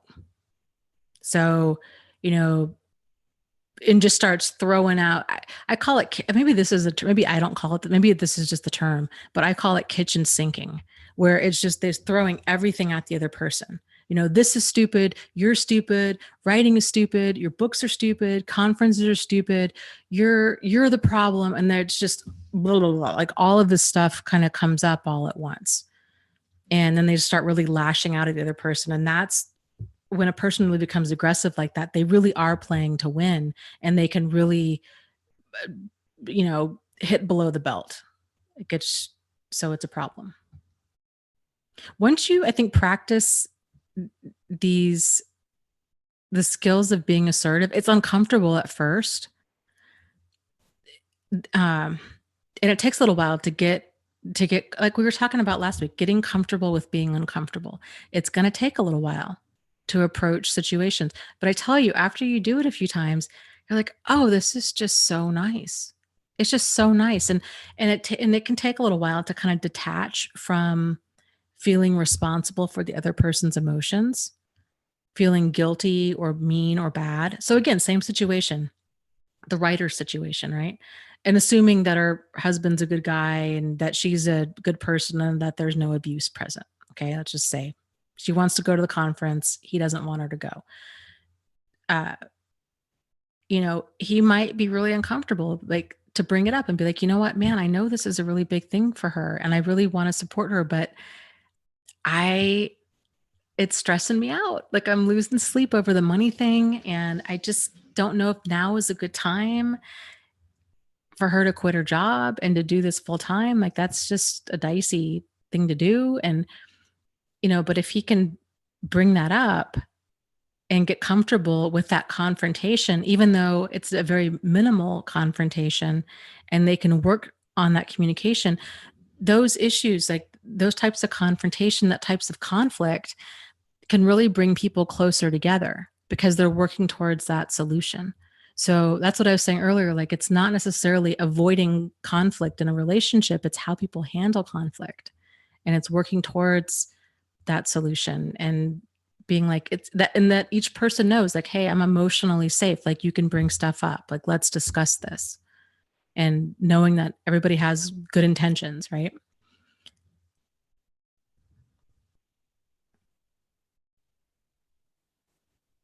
Okay. But then, okay. So then also, too, and so going slow. So when you're first meeting somebody whether they're a friend, a new job, a new love interest, and you're kind of going slow. And these are the things that you're kind of paying attention to. How do they handle stress? How do they handle conflict? How do they handle like the information that you're opening up to about them? And if they're not handling it well, like these are the signs, like pretty early on, as to whether or not this is going to work for you.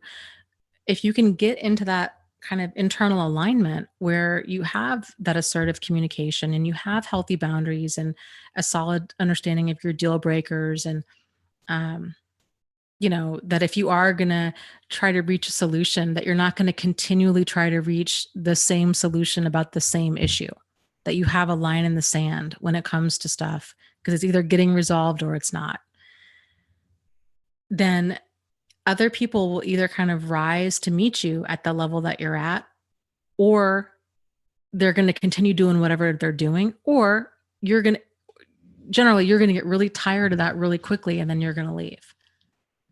So I think it's just kind of reclaiming that agency in your life, like reclaiming your power and control and realizing you set the pace and that you're going to be assertive and that you have boundaries and that you're going to bring stuff up and other people are either okay with that or they're not. And if they're not, then they're not for you. Like it's just not going to work, because trying to have a friendship or a relationship or a coworker or whatever that's crazy making isn't, it's just, it's not going to work.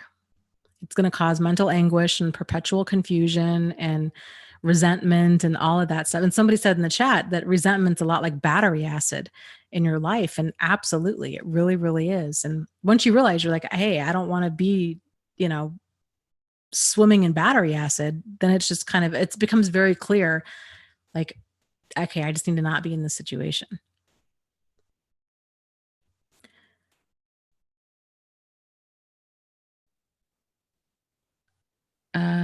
Okay, let's see here. I like that. Diane says, my mantra is, if he didn't love me well before, he'll never love me better now. Yep, that is the truth. That is the truth. I like that.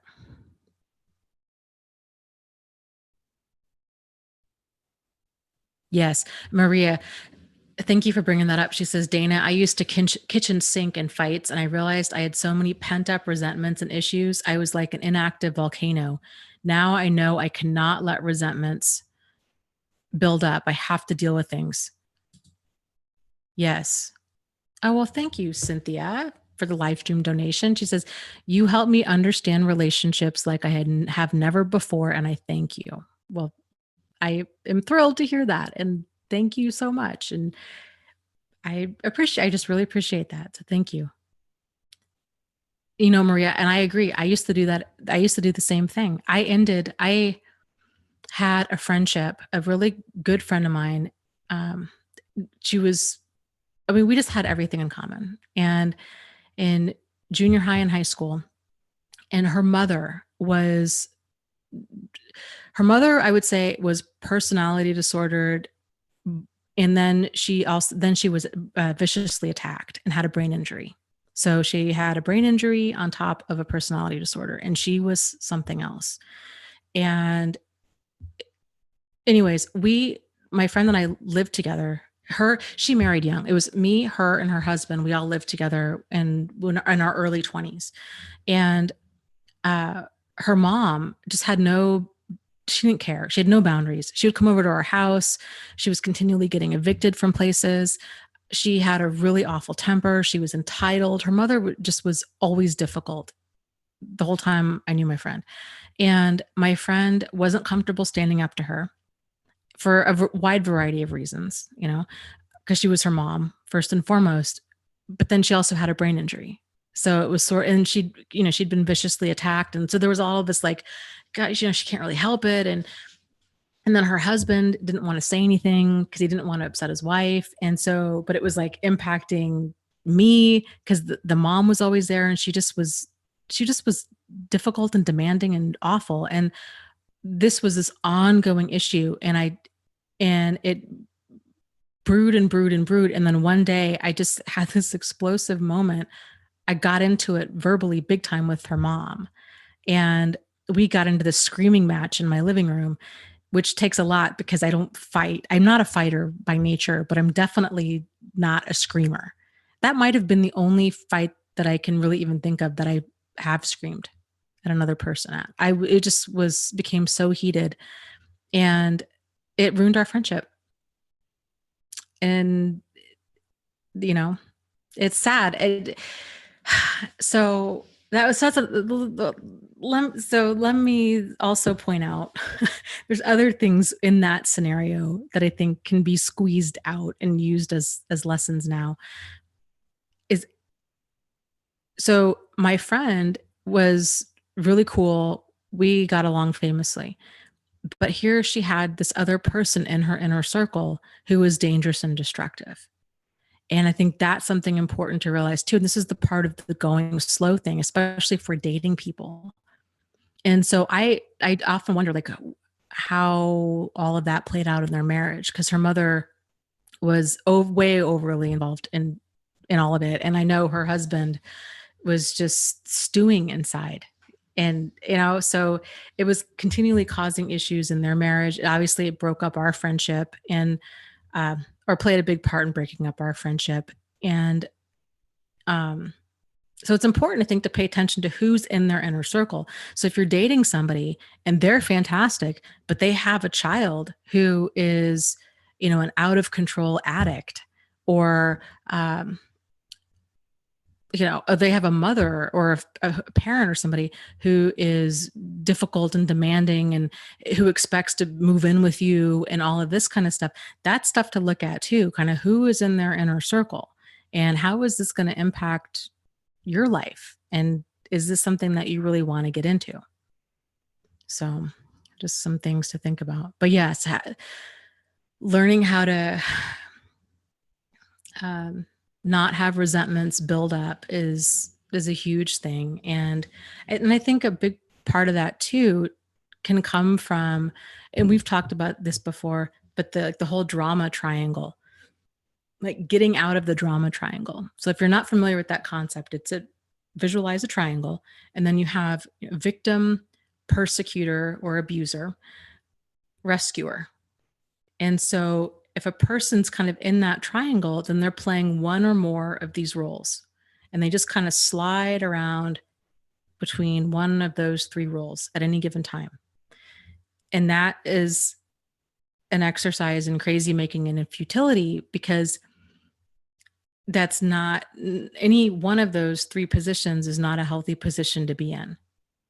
So the victim, the perpetual person who's being victimized, they're always on the receiving end of things. They don't have a sense of agency. They feel like they have no power in their situation. They're at the mercy of this abusive person, which oftentimes really is the case, right?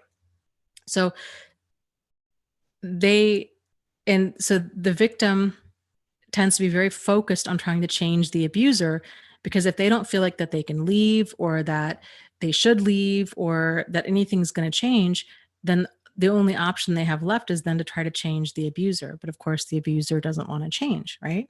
So the victim is staying and staying and staying and staying and staying and continuing to get, you know, abused and used and exploited and all kinds of horrible things for whatever reason. They feel like they need to stay. And then you've got the abusive person who feels like nothing's ever their fault. It's the victim's fault. It's their target's fault. If the target just wore less makeup, if the target just got a different job, if they just acted different, if they just, XYZ, then in the abuser's mind, like, then I would be happy. But the problem is that is never going to happen, because other people are also individuals, and us trying to sand off every kind of offending edge about us, it just doesn't work. And if it even really came close to working, it would grind the other person, it would grind the victim down to where they aren't them anymore, right? And then you have the rescuer who's trying to rescue the victim generally at the expense of themselves. So the rescuer is kind of sinking themselves to try to save the victim, but the victim doesn't really want to be rescued. They just want the abuser to change. And so you can see, like, it's just this, nothing's changing, right? It's just kind of going around and around and around in this triangle. And the way out of that is through developing deal breakers, developing boundaries,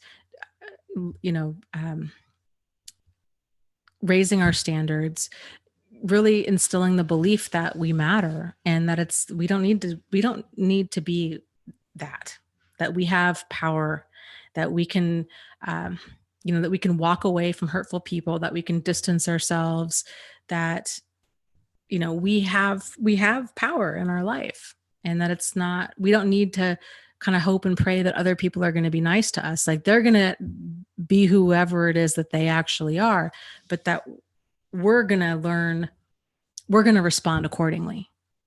So I think that's a big difference with how we go about things. And then the point of that, so that kind of, once we get a clear idea of getting control in our own lives, then we can also realize what it means to have, what we really do have control over. And the only thing that we have control over is ourselves. That's a big thing, realizing that.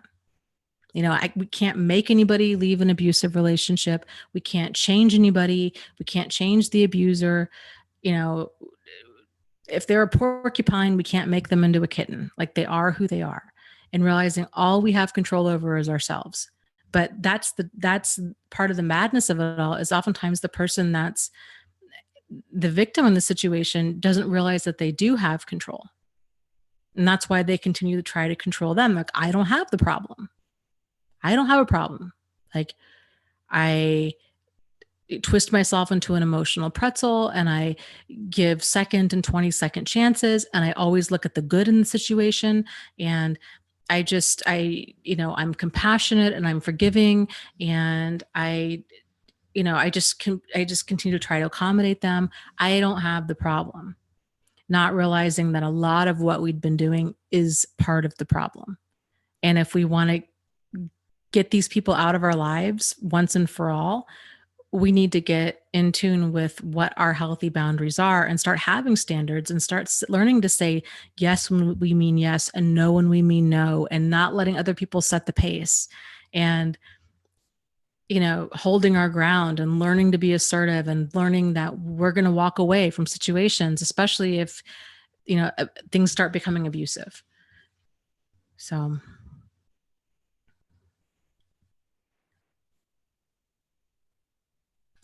okay, let's see, let me scroll here. Yeah. W. Russell says, yes, I spent 11 years trying to get him to stop drinking. Yeah. And it's just round and around that circle. And I get it, right? I mean, I get it because I'm, in part because I've been in that triangle. So it's when you're in it and you're on the receiving end of it, it's very difficult. I think it's difficult for people in general. It's difficult for any one of us to see issues within ourselves. It's so much easier to see stuff in other people. I think that's kind of the benefit of the chat in these YouTube videos, the benefit of the support group, especially because it's so much easier to see, shades of our experience reflected back at us from what somebody else is going through. It's just, you see it with a fresh set of eyes. It's difficult to see it when you're in it and you're emotionally invested in the outcome.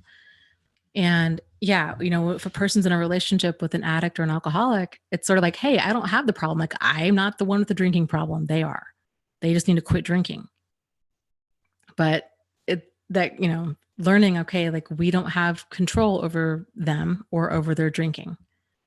And all we have control over is what we do. And if we get to that, we have to get to that place where we're like, hey, this is not okay with me. Like, I am no longer going to be buying you alcohol at the store. I'm no longer going to be calling in sick for you to work.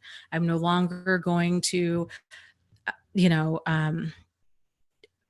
I don't know, like, I'm going to hide the keys.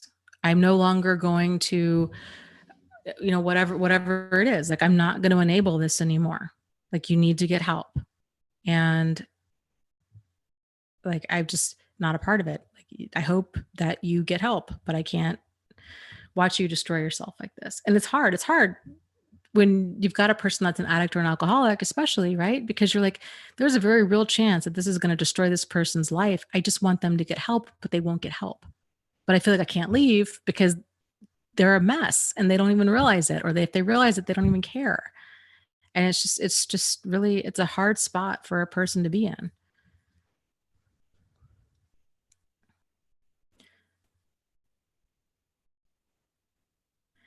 Okay. Let's see here. Dawn says, what if they get mad at me for no reason? How do you handle it? Well, it depends. So if a person's upset, it's difficult because everybody kind of has their own strategies or own learned ways, I should say, of handling conflict, handling stress, handling anger, those kinds of things. So if a person gets upset with you, it's like Maria, we were talking a few live streams ago, and I loved the way that she said this, something along the lines of like, a person doesn't need to get loud and they don't need to be intimidating and they don't need to be abusive. So they can be upset, but they still need to be within the bounds of respectful. So if a person has an issue with you and they'd come at you charging, right? Kind of verbal guns ablazing, and they're saying all this stuff, it's okay and this is the thing, is it takes practice and it takes a while to kind of change that dynamic. And this is where things can get really dangerous for a person if they're in an abusive relationship, whether it's verbally abusive, especially if it's physically abusive, because this stuff escalates quickly because you're dealing with somebody who's playing to win. You're not dealing with somebody who's trying to reach a solution. And when a person is in that fight mode, they feel justified and entitled to treat other people the way that they're treating them. So it's very difficult it's impossible to reason with a charging bull, basically. So, but if a person is, really upset and they're raising their voice at you and this, that, and the other, to try to just stay calm. And you can say things like, hey, it sounds like you're really upset.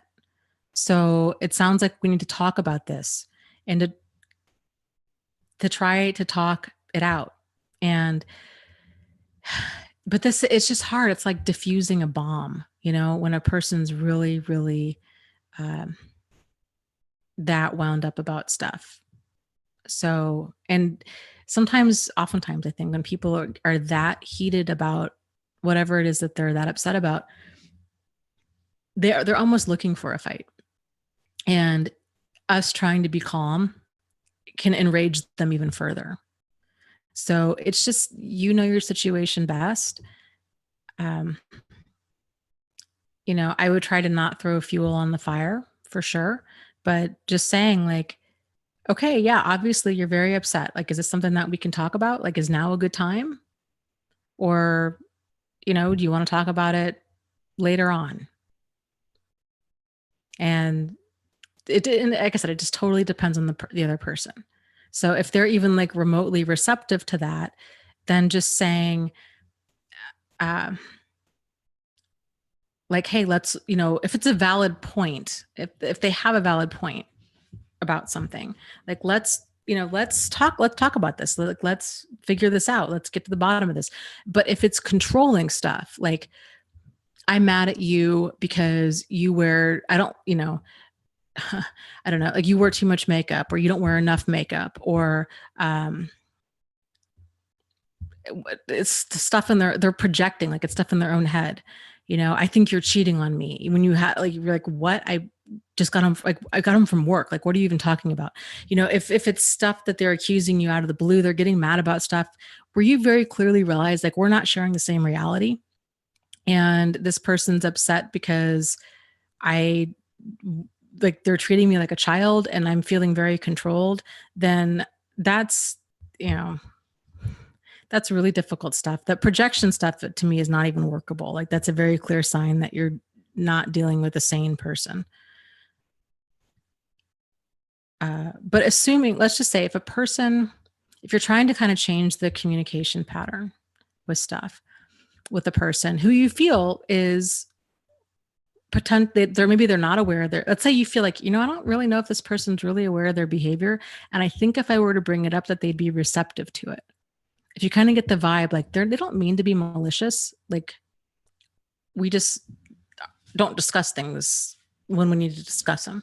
Then you can always say, if they get really upset and, they're upset with you at some point, when things have settled down, say, hey, you know what? I just wanted to bring something up about that, the fight or the disagreement that we had the other day.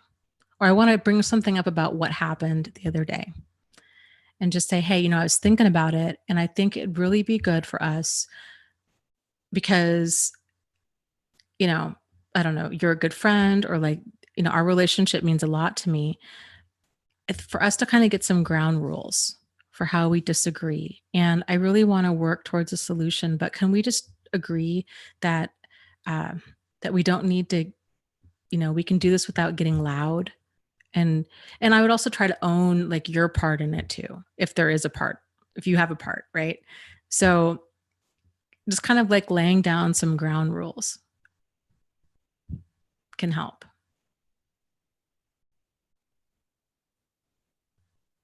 But again, there's like degrees of all of this. And if you're talking, horrific verbal abuse, stuff that's like outrageous, that you just is so beyond the point of, you just shouldn't need to explain this to another adult. That's really difficult to kind of get that person safely to meet you halfway, because they've had a lot of time and a lot of practice acting that way. And it was going to take an awful lot of work to kind of get that in to where it's reined in. And that's assuming that they actually even would want to change. Yeah. And Mark says, yeah, don't put up with anything. If they are mental, you cannot change them. They only get worse with age. Yeah.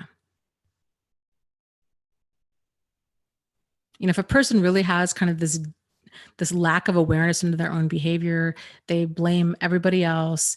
They just don't see their part in it. They feel entitled and justified. They deny, they deflect, they blame.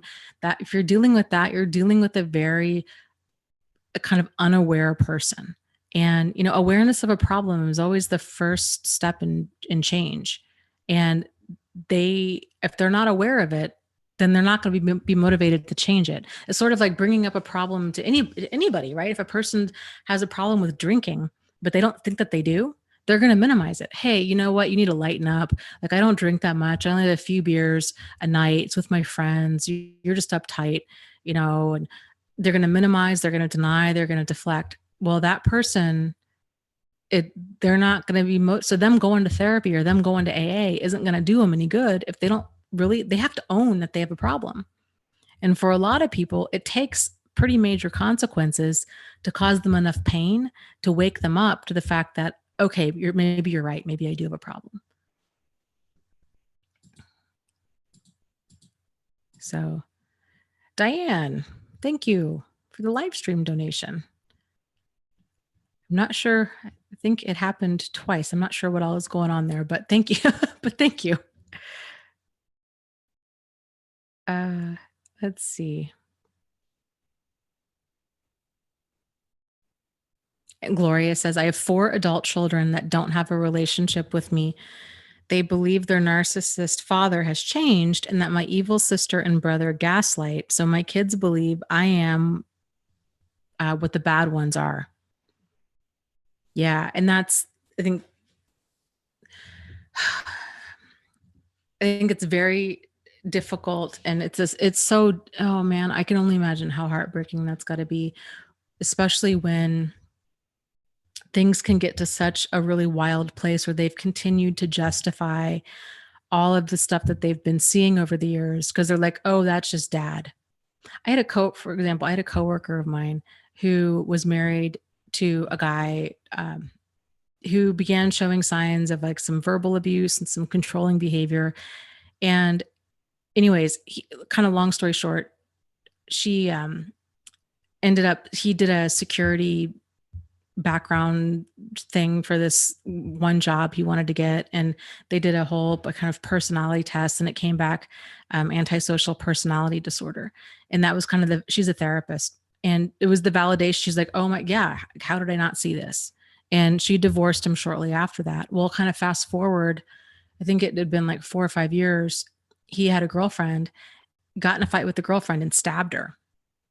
And his stepdaughter was defending him and was saying, well, but he didn't kill her. And, like they just like things just got heated. And I mean, it's just outrageous, the stuff that people can defend. And so my friend was just really shooken up by it. She's like, this is madness that people can continue to justify stuff like this, and they minimize it because they think that they have this obligation because they're family, that we need to support family members no matter what, or because that level of crazy was now their new normal. And so it just didn't register as that big of a problem. I don't even know. It's so twisted, and I'm so sorry that you're going through that. It's just awful.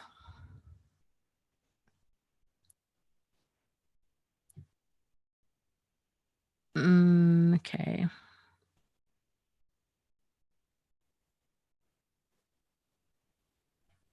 Sam. Okay, I think I might have missed part of the question here. Hold on.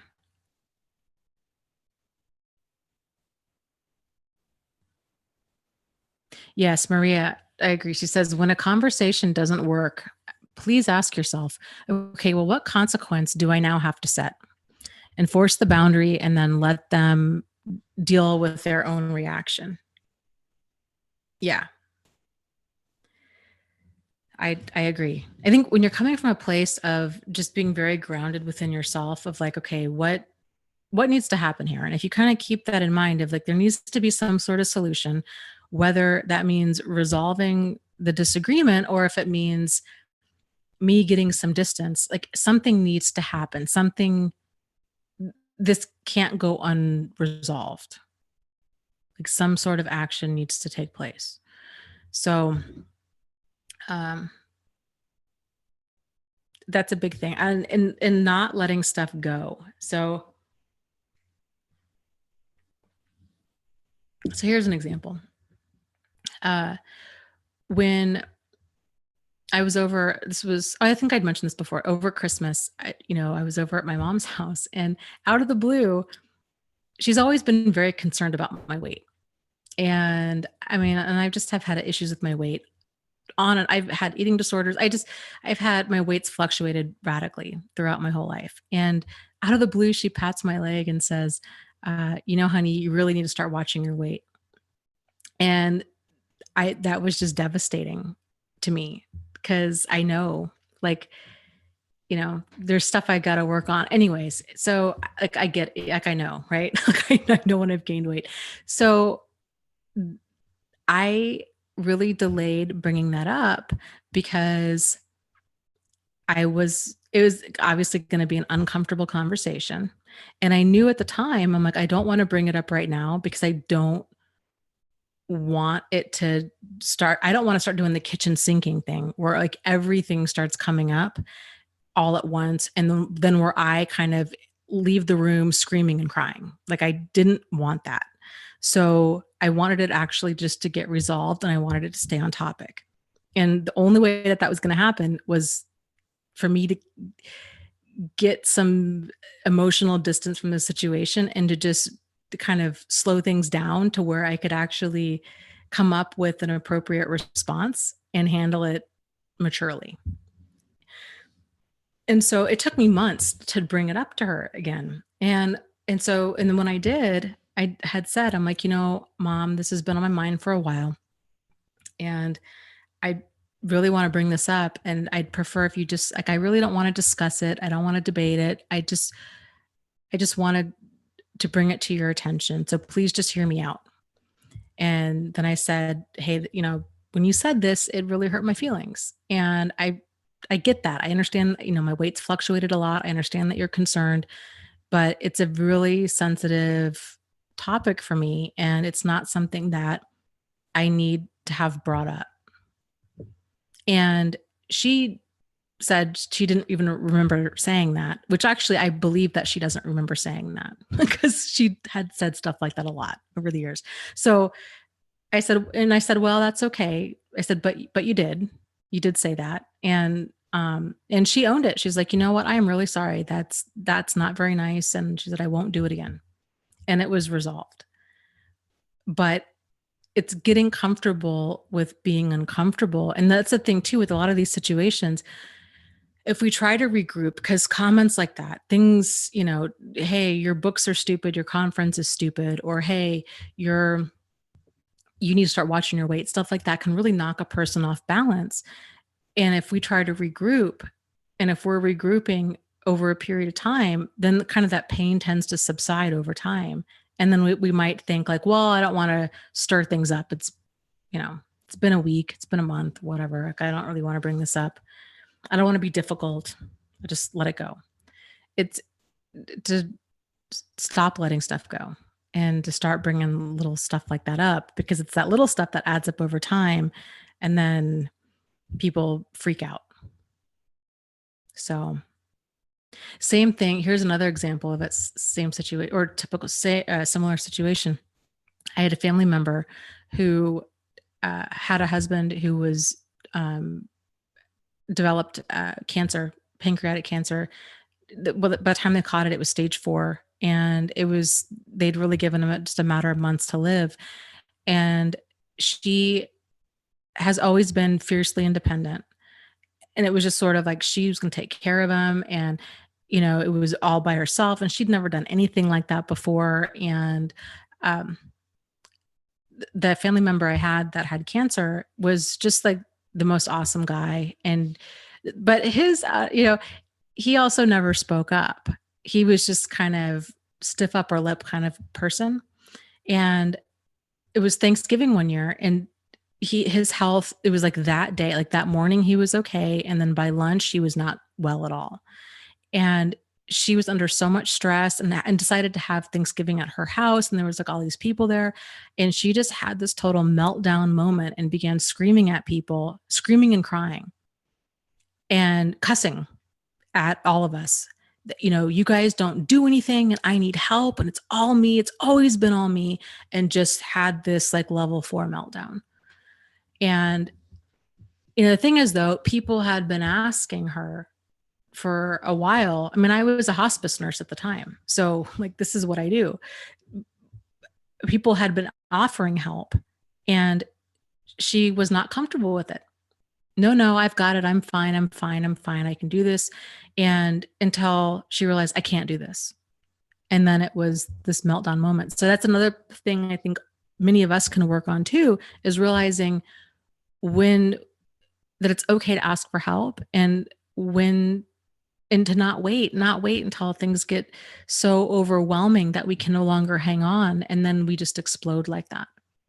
So, and it all boils down to, or all goes back to us turning inward and paying attention to all these emotions of, because that stuff doesn't just happen overnight. Like, it's building up. It's that resentment. It's that irritation. It's not knowing how to ask for help. It's feeling bad if we ask for help, or, um, all kinds of stuff. So,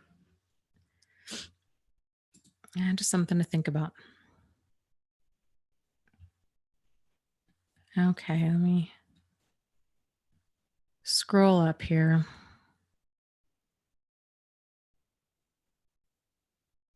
Yes, Maria, thank you for saying that. She says, I was always willing to have one more conversation, but what I needed to do was have a consequence. When I started talking with my feet, I didn't need to have all these exhausting conversations anymore. Yes, I agree completely. So that's a big piece of the puzzle that a lot of people miss, is it's these continual conversations. Well, I'm just going to keep bringing this up again, and uh you know, I feel like I've been assertive and I've asserted myself, but then it keeps happening.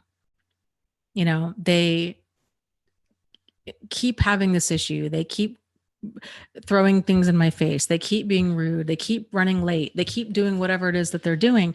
And then there does come a point where, any healthy boundary has a healthy consequence. So if we're thinking that, okay, just by being assertive, that means that we're healthy, then we're still missing part of the puzzle there. So the other side of that is having that consequence. And okay, first time, bring it up. Second time, bring it up. Third time, okay, now it's a pattern. So, like, now what are we going to do? Now it's no, you can't say it's an accident. You can't say you didn't know. You can't say I didn't give you a chance. You can't say you haven't had a chance to work on it. Like, you're not blindsided by what happened here, right? This is kind of the three strikes, you're out kind of thing. And it depends on what it is. Like, some things, if it's deal breaker territory, you don't need to try to work it out. You don't need to be assertive and you can just simply go no contact. I mean, I'm a big fan of, like, you don't owe, if a person's really being abusive, especially if they're a total stranger that you meet online, you don't owe them anything. Like, you don't need to reopen communication. You don't need to, um, meet with them to discuss it. Like, you don't need to do all that. Like, you just distance yourself. So yeah, having consequences is huge.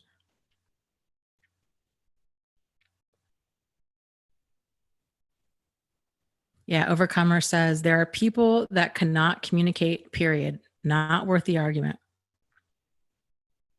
Yep. Yeah, either they're uncomfortable with it or they're intentionally trying to just bring chaos. So it's that book that we read in the book club a while back, that Necessary Endings by Henry Cloud, I think it was. Fantastic book. That really is one of my top books for 2017. I really liked that book. And he really talks about this. Like, it's important that we learn to let go, and it's important that we realize that everything is going to end. And so then it's kind of up to us how we're going to handle it. And that there's different types of people in the world. And um, I forget the different categories he had him in. He's like, but you need to really be clear on, like, what kind of a category person that you're dealing with. So back to the example of my old next door neighbor. So we lived in this building and there were four of us in it. Okay. Four single ladies. And the gal above my old neighbor, we clicked really well. And we used to go kayaking anyways. So And I didn't want to stir the pot, so I didn't say anything about the next door neighbor. I thought, you know what, she'll figure it out. So pretty quick, because it was, the downstairs neighbor was pretty big into pot stirring stuff. So sure enough, one day the gal upstairs and I were out kayaking, and she brings up the downstairs neighbor, and she's like, "What is up with that woman?" She's like, "Is it just me, or like is this really going on?" And so she was telling me these different stories, and I don't even know what fully. Actually, I do think I know what happened to them. So um so the gal upstairs, her mother was horrifically abusive when she was a child. So she's telling me all this, right? Her mother was incredibly abusive. And so she has really learned to just say no. Like, she puts a stop to anybody that starts kind of pushing boundaries really early on. So she had really nipped that in the bud with the next door neighbor, and was very just kind of unapologetic about it, which I think really caught the other neighbor off balance, because she was still pushing kind of boundaries with me, but it wasn't to the point, I guess, where it really negatively impacted me. Like, I was okay with the boundaries that we had. I was still polite to her. I was still, um, every now and again, I'd help her carry stuff out to her car or whatever. But the gal upstairs just like totally cut that, just shut it down. And then the next neighbor was trying to control like really random things about her. Uh, and she just would lie. She would lie about stupid stuff. Like the downstairs neighbor had this dog that she would let out, and it would go poop everywhere. And the upstairs neighbor had said, "Hey, you need to pick up after your dog." And she's like, "Well, I don't know whose dog is doing that." And it was like, "Well, who else's dog is doing it? Like, we live kind of out in the middle of nowhere, and there's only 4 of us, and you're the only one with the dog." So like, it was a ghost dog. Like, of course it's your dog.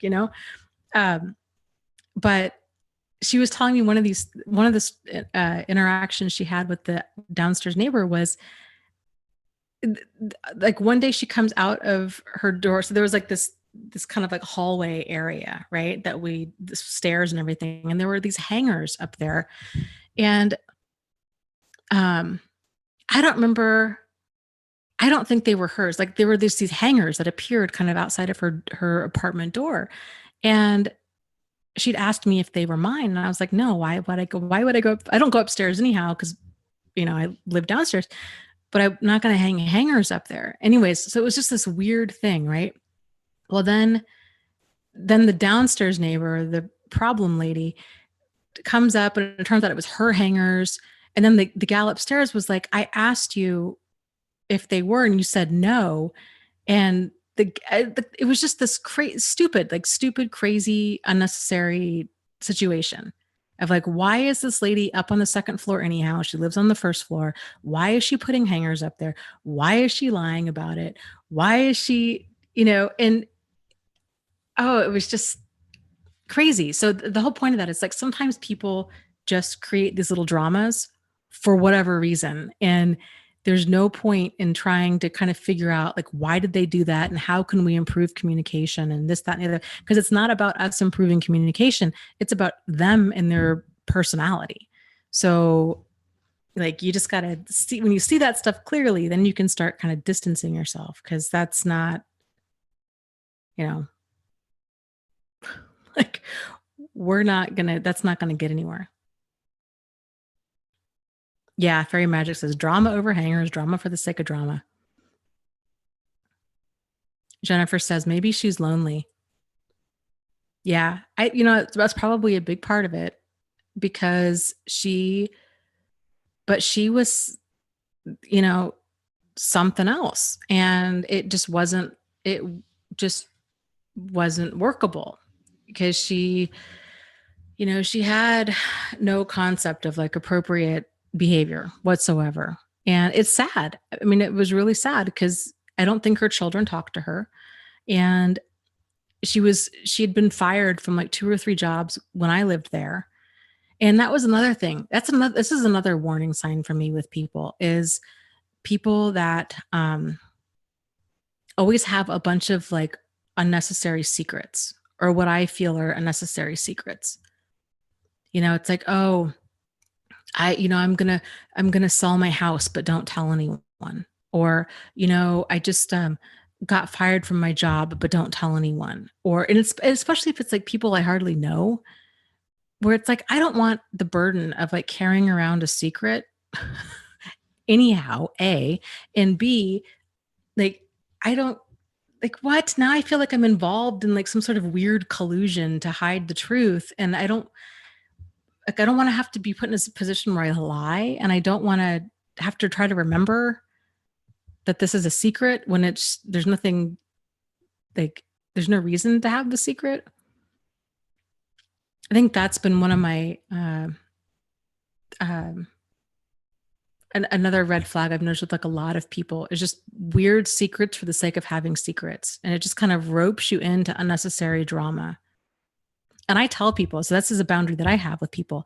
I will tell them, here's the deal. I have a very hard time remembering things that actually happen in my own life.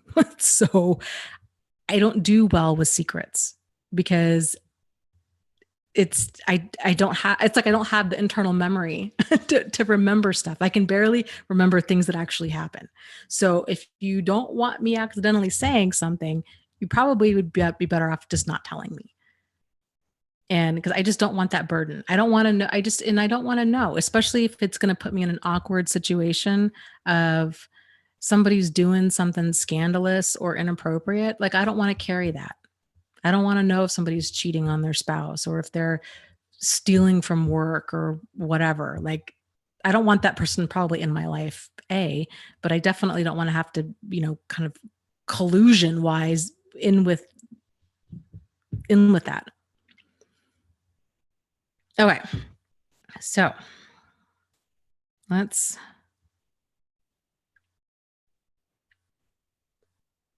Michael says, some of us have feelings, we just don't know how to really express them. Yeah. And that takes practice too. I think it takes practice getting in tune with them, and it takes practice expressing them.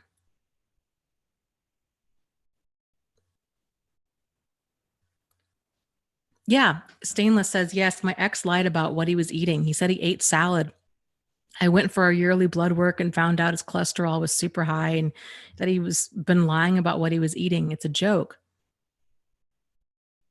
Yeah. I mean, and that's the thing. It's like, if a person's uncomfortable with little things like that, then if they have a hard time being honest with little things that don't matter, they're really going to have a hard time being honest with big things that do matter. So I think lies of any size it's always a big deal. It really is always a big deal.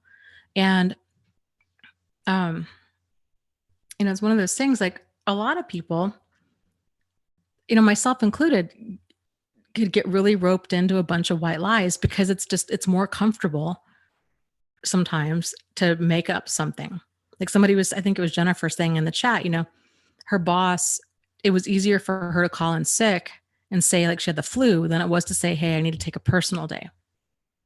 And so and it depends on the situation, but I think trying to keep it inside the realm of, to the best degree that you can, of honesty. And so maybe even saying something like, if you're calling in sick to work, you don't need to go into this like long explanation of why. You can simply, and it helps to think about this stuff ahead of time before you're on the phone, right? So thinking about it ahead of time, all you need to do is call and say, hey, you know what? I'm not going to be coming into work today. I'll see you guys tomorrow. And if they say, oh, well, what's wrong with you? Say, you know what? I just would really rather not get into it, but I'll see you guys tomorrow. Click. So do you see? So then that way you're still telling the truth, and you're also kind of setting the boundary. Yeah. Diane says, white lies are lies.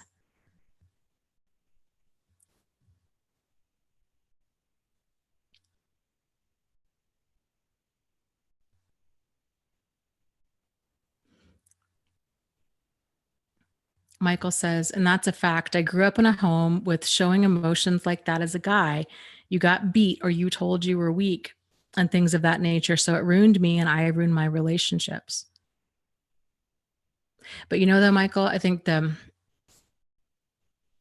there's, I think most people that have the capacity, I say actually all people, frankly, that have the capacity to actually be healthy have these types of aha moments where they're like, yo, okay, like I get it. Like this is what I've been doing that's not working.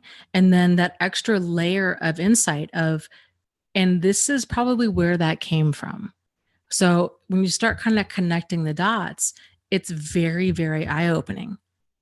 And it can be, it often is a lot of work to then go back and be like, okay, you know what? How I've been going through life is not working for me. This is not what I want. This is not the kind of relationships that I want.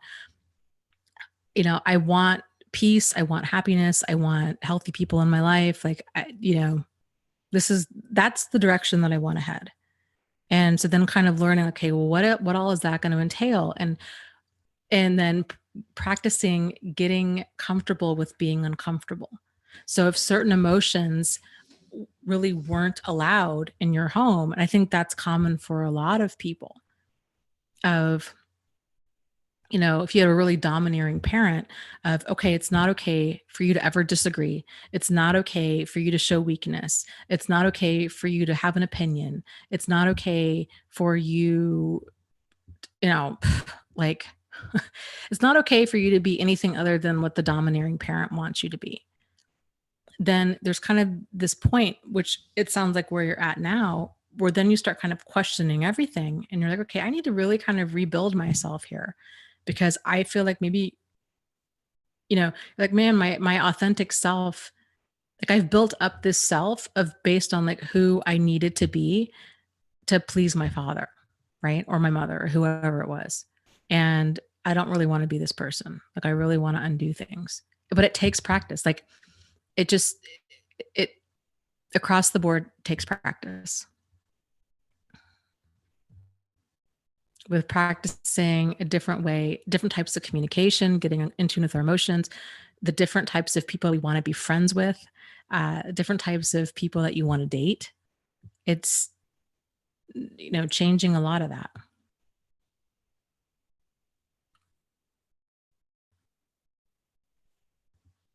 Okay, let me see here. Let me scroll up.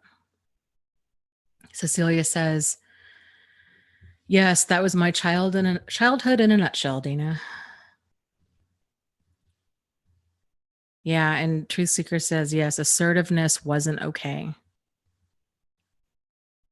Yeah, I think, and that oftentimes tends to be the challenge with of children that have, you know, very narcissistic or very domineering type parents is they tend to, I would say later in life, like 30s, 40s, 50s, kind of realize, um, I think people tend to call it like a midlife crisis, but I think what tends to happen is there's been a series of things where they're like, you know what, my life really isn't working. Like I have a spouse I don't really like.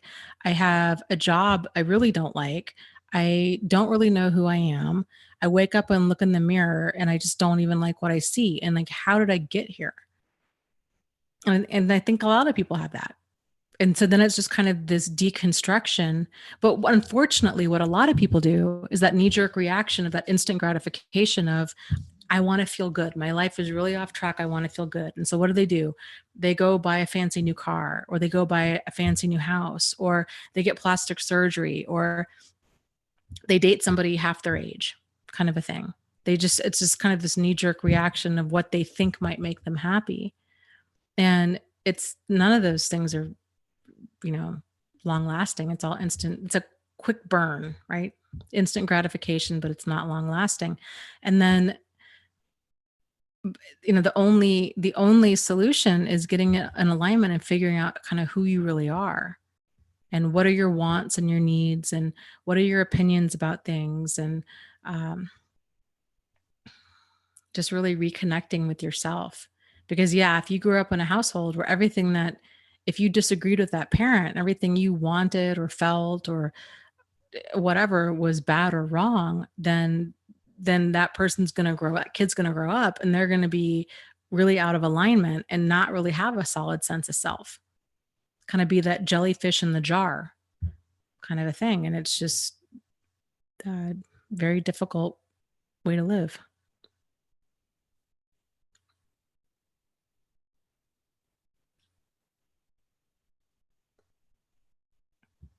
Okay, let's scroll up here.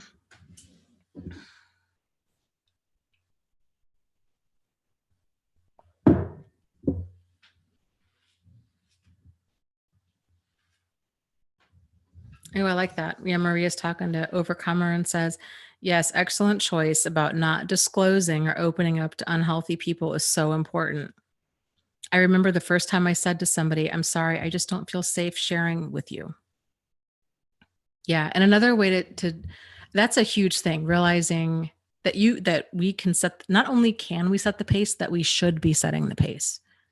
So that's a good example of that. So let's say if I don't know Maria, right? And I ask her a deeply personal question out of the blue. Like we're sitting there, I don't know, at the bus stop, and I don't know, I start talking about, I don't even, just something really deeply personal. And so that would be me setting the pace, right? Like I want to have this uncomfortable conversation with you, which is a boundary push. But so we were talking about earlier, like nobody else knows where our boundaries are, especially people that don't have boundaries, like kind of narcissists and problematic people like that. So, and if she's not okay with that, then she's going to set the pace, and she can say something like, hey, just like she said, hey, I'm not comfortable sharing that. Or she could change the topic, or, uh, she could handle that in any number of ways. But that can feel, to a person who's first practicing boundaries, that can feel really mean. We might feel like we need to be an open book. Here's probably a good example of this is, so, you're on, I don't know, you've been dating a person for a week or two, and then all of a sudden not even that. I think people now tend to jump into deep water right away, asking about your divorce, or asking about your previous relationship, or asking how many sexual partners you've had, stuff like that. Those are all questions that you do not need to answer. That's deeply personal stuff. And, especially with, I'm a big fan. The sexual partner question, I don't think there's ever nobody needs to know. It's that question and that answer never ends well. Somebody's always upset the number's too high, or it's too low, or um, that's a red flag. And people, I think, even kind of go into that territory because it's just a no-win. That's a no-win question. But the divorce thing or the previous thing is, you don't, just because somebody asked you doesn't mean that you need to just open up. So what was the respect me rules with the zipper? And so many of us have had the zipper on the outside. And so we just let other people unzip us.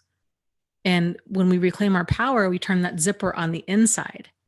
So if somebody is like, hey, I want to know all about your ex and all about your sex life and all about, all of these things, and they're trying to unzip that zipper, we can say, hey, I'm not interested in, we just met. That's really heavy stuff. I don't really feel like that's a conversation that we should have. Or let's talk about something lighter.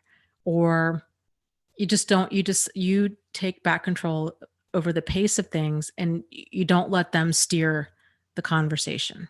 You're very grounded. That takes practice. That really does take practice, kind of holding your space like that, because it's very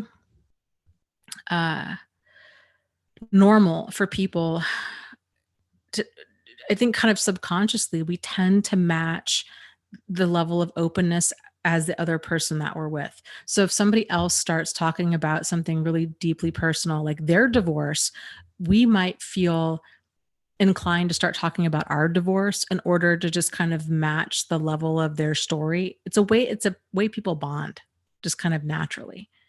So we might not want to make them feel uncomfortable. So we might open up a little bit about ourselves, like on that same level. And so that can take a little while to kind of see that happening, and then to back it up and then do something different.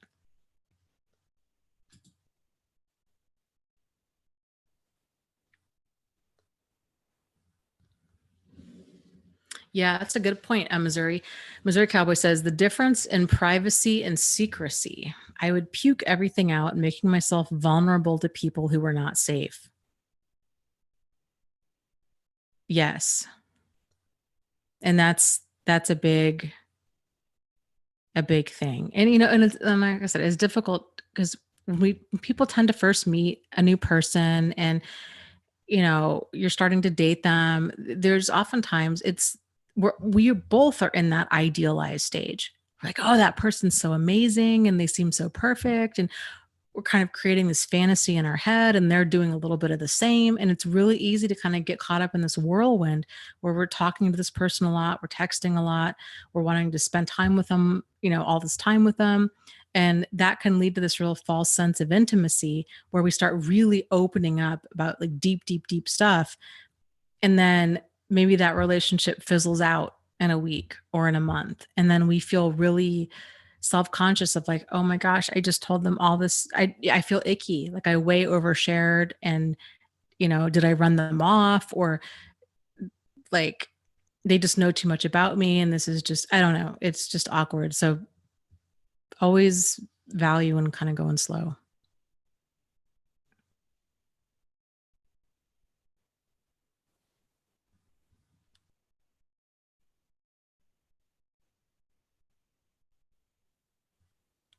Bright blue, that's interesting. It says, I hate being asked how much rent I pay. That's weird. Who's asking you that?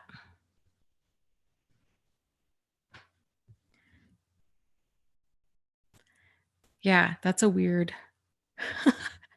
questions about money, stuff like that. Unless, I guess the only thing I can think of is if it's, no, not even then. I don't know.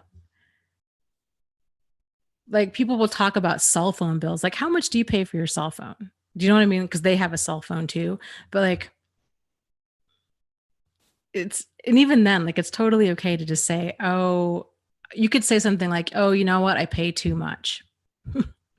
or, I don't even, like, I don't want to answer that, or whatever, however you want to answer that, but you don't need to answer it.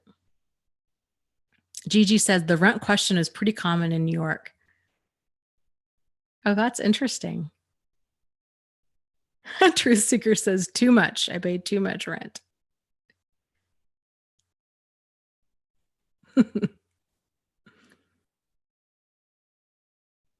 Yeah, my friend, we went out for a friend's birthday last night, and it's weird. So my car has this certain smell. I can't smell it, but she can. And it must be from there's probably an old air freshener under the seat or something. But every time she comes into my car, she's like, what is that smell? It smells so good in here. I'm like, I don't know. Like, it's nothing. It's probably an old air freshener under the seat because I don't smell it. And anyways, so I just had my car in the shop this past week, and she gets in the car and she's like, what is that smell? She's like, it doesn't smell the same in here at all. She's like, it smells awful. And I was like, I don't know. And then we were just kind of joking around, and I said, does it smell like money? Does it smell like repairs that I can't afford? Because that's what it should smell like, because I just spent way too much money on a very old car.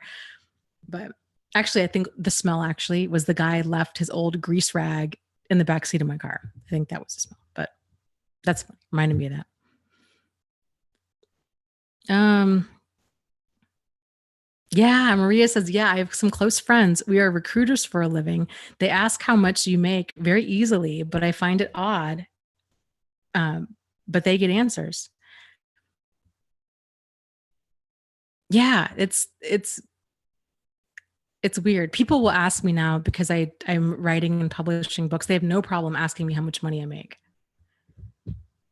It's weird. I think it's like if you're I think especially if you're creative, doing something creative for a living, people are just curious. And yeah, my, you know, response is either, I make enough to pay the bills, or I'll say like, I don't make enough. Are you buying dinner? Especially with Amazon potentially closing my account. I don't make enough. Is dinner on you tonight? But I'm just kidding. But yeah, questions like that, like you don't need to answer, you don't need to answer questions that you aren't comfortable with. And the people, that's the thing, like if people respect your boundaries, like they might be a little bit taken aback if they're just used to other people answering everything. But if they're interested in you, they'll respect your boundary and it'll be fine. And it'll be very quickly a non-issue.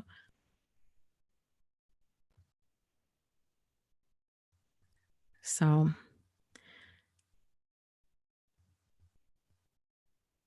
uh,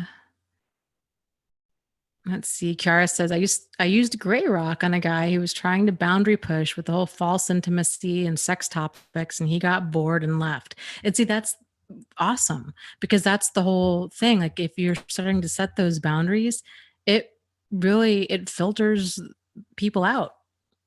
So that's good. And you can see it pretty much right away when they start kind of asking stuff where you're like, that's not really appropriate. Or, you know what? Well, I don't know you. And you're already trying to open the door. Just starting to talk about sex and stuff like that. Like, no, dude, that's, if you're, if, it's one thing if you're just after casual sex, but if you're actually after a relationship, then, treating a potential relationship like you're trying to have casual sex isn't going to get you a relationship, right? So getting really clear on like what is the tone of the conversation I'm having and what is the implication of this conversation?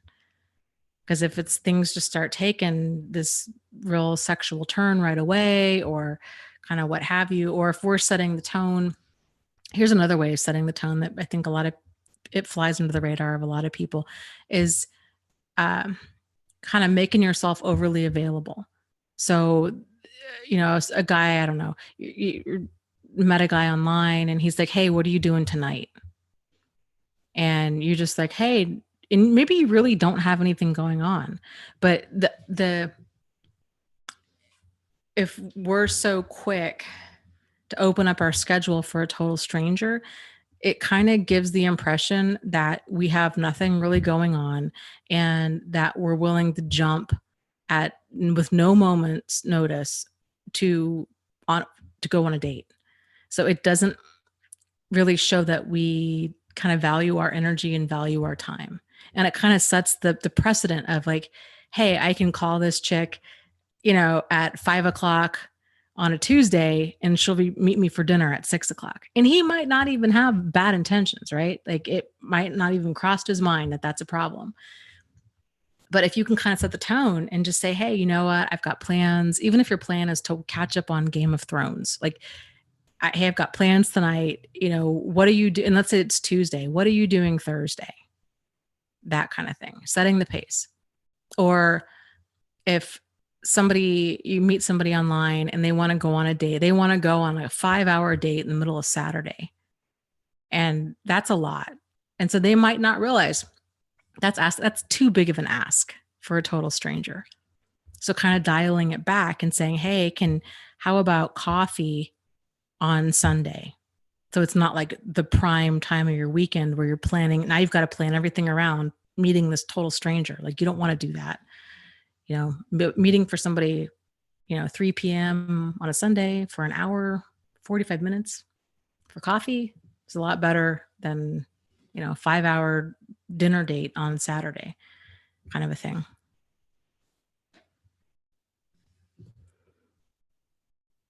Okay, let's see.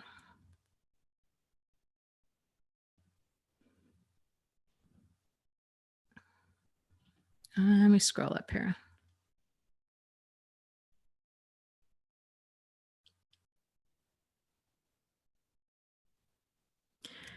Sam says, shake my head. I was that dumb, telling too many private things when I shouldn't to who I shouldn't. Yep. And one of those things, when you see it, you see it, and then you can do something different. But I think a lot of people get caught up in that, especially if people are dating shortly after they've gone through a breakup or a divorce, because a lot of people, they're in a lot of pain. They don't really know how to handle it. And I think probably I would say, I think especially men, and because women, we will go out with our female friends, or we will get into therapy, and we will talk and talk and talk and talk and talk about it. Whereas men by and large tend to not do that. So guys don't go out and, go out for drinks and then just talk extensively about their relationships by and large. So the downside of that is that they tend to kind of keep it all inside, and then they don't know what to do with it. And, and women oftentimes tend to journal. So we're getting all of this stuff out in like a wide variety of ways, whereas guys by and large don't. And so then if a guy is like, you know what, I'm really sad, I'm really lonely, I don't really know how to handle this, I don't talk to my friends, I just kind of carry this around with me, then if they start dating again, I mean, to me, it makes total sense. Then if they find a woman who, is a good listener, or who doesn't say that she minds them kind of opening up about all this stuff, then they're very quick to open up and invent and just kind of unload all of this stuff on her, or want to talk to her about it. So, and yeah, that can kind of set um, an uncomfortable tone, and can backfire.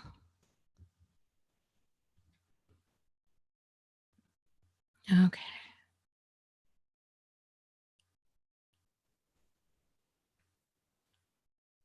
Yes, and that's a good point. Overcomer says, "Oh yes, Dana." And if they freak out and get angry, kind of at you setting a boundary, then that's a clue that they're crazy. Yeah, that's the thing. Pay attention to how people handle it when you set boundaries. Pay attention to how people handle stress, like traffic, frustration, um, anger, the conflict, and how when you stand up for yourself, and also how they handle it when things are going well for you. So I think those 6 things, that those are some pretty big, can be really big hot buttons for a lot of people, and that'll tell you a lot about a person. So if they're not really celebrating your victories, if they come across as salty, kind of undermining, you know, just catty, sabotaging, that kind of stuff, you don't need that in your life. If they don't handle stress or frustration, or um, anger or conflict well, if they don't handle, if you have a disagreement with them and you bring it up and you're assertive, and, you know, like you just don't agree with them about something and they fly off the handle, that kind of stuff, to me, those are the signs. Like those are pretty early warning signs. And kind of like Maria was saying, if we can continue to be assertive and bring this up, like, this is a real issue, you really raged on that waitress. And even if they were to say, oh, if they were to justify it, oh, you know what, I had a really bad day today at work, and I just didn't get a lot of sleep last night, and I've been under a lot of stress, but then it keeps happening. Like, these are the signs. So setting that boundary, being assertive, but then there does come a point where we just need to walk and realize this person, they might be sorry, and but they're not changing, and that stuff's not workable, and it's going to continue getting worse because they're not doing anything to stop it. Okay.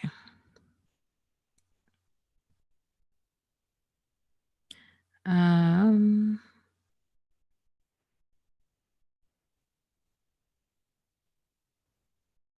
let's see here.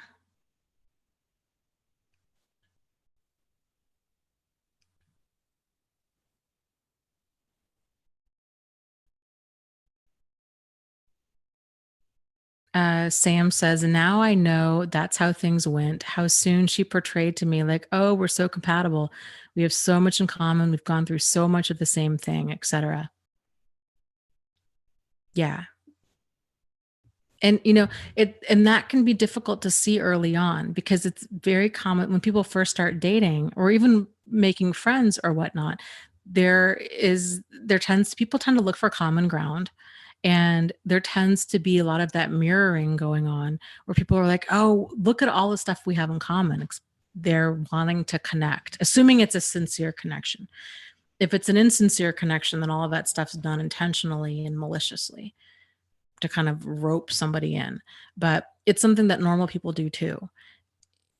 And really can be a red flag. And so if a person's opening up about really deeply personal things, um, then yeah, it can definitely create this like false sense of intimacy. And if we don't really know the person, we don't even know if what we're bonding over is even like legitimate. So it just takes a while to kind of get to know a person.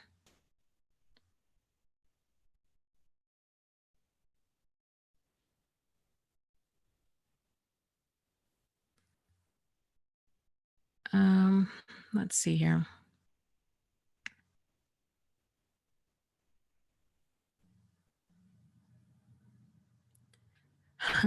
Maria says, Dana, can we please talk about making money as a general topic for empaths? I notice your resistance and discomfort to making money on this topic. Do you think it's over the empath in you?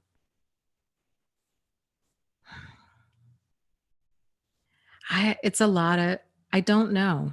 I think there's multiple struggles there. I think,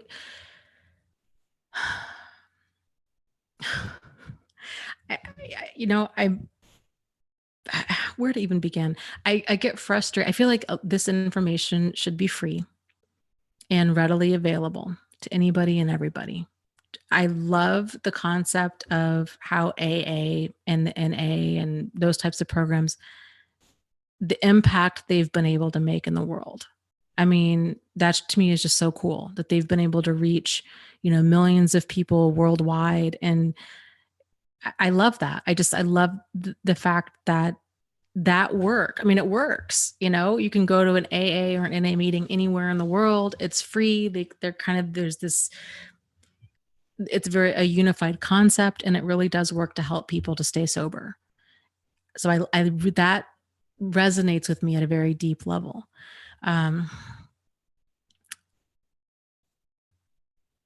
So there's that pull. I don't know. I guess maybe that's been my hesitation, is I don't really know how to move forward with. I mean, thankfully, my expenses are really low. So I don't have to, well, it depends on what Amazon, if Amazon closes my account, then I'm going to have to figure something out. And I'm trying to not kind of panic about that, because that is, I don't know, it's going to really paint me into a corner, but I will figure it out, and hopefully it'll be a non-issue. And I probably won't find out if it is an issue until either next month or next quarter. I'm not sure how often they go through the accounts and make all these adjustments. Like they did it last month. Like they just went in and just basically was like, we're taking all of these sales away from you because it's all fraudulent. And me and a whole bunch of other authors were like, wait, what? Are you sure? I mean, it was awful, really stressful. But I don't know. I think the big piece of the puzzle is I need to figure out the direction that I want to head with all of this. This was me. It had always been my dream to get back into education and advocacy. And I just kind of fell into doing this. And I feel like I've been kind of behind the ball and in a scramble ever since. I know what I do know is I do not have the emotional energy to be like a life coach or to do one-on-one stuff. I think in general, like the group, and I don't even know how I even really feel about that. I really feel like there's a lot of power in a support group, because then it's a wide variety of people that have all gone through it, that all have advice. I don't know. I personally, I prefer the synergy of a support group over anything else.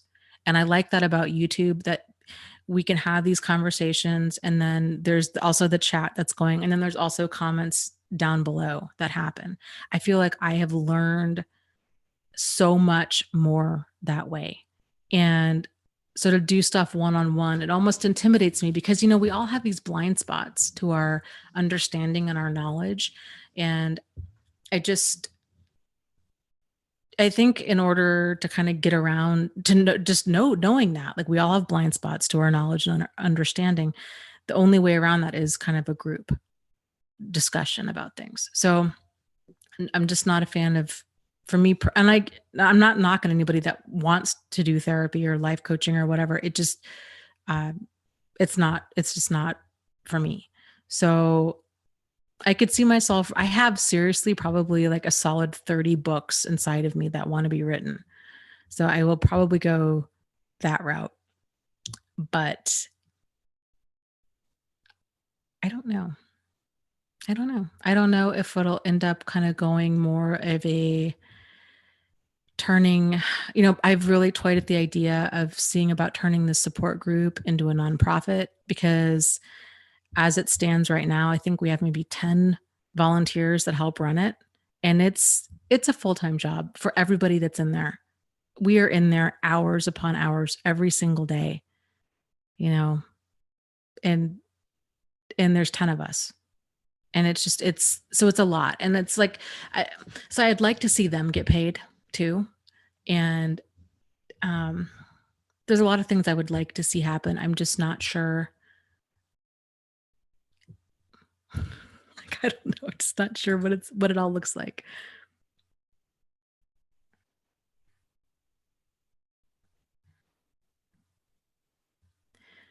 So, and I feel like I'll know.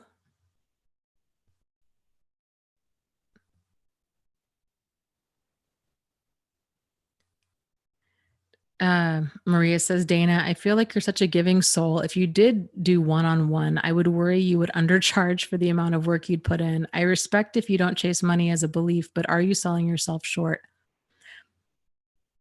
Yeah, I don't think I would even have the emotional energy to do one-on-one stuff.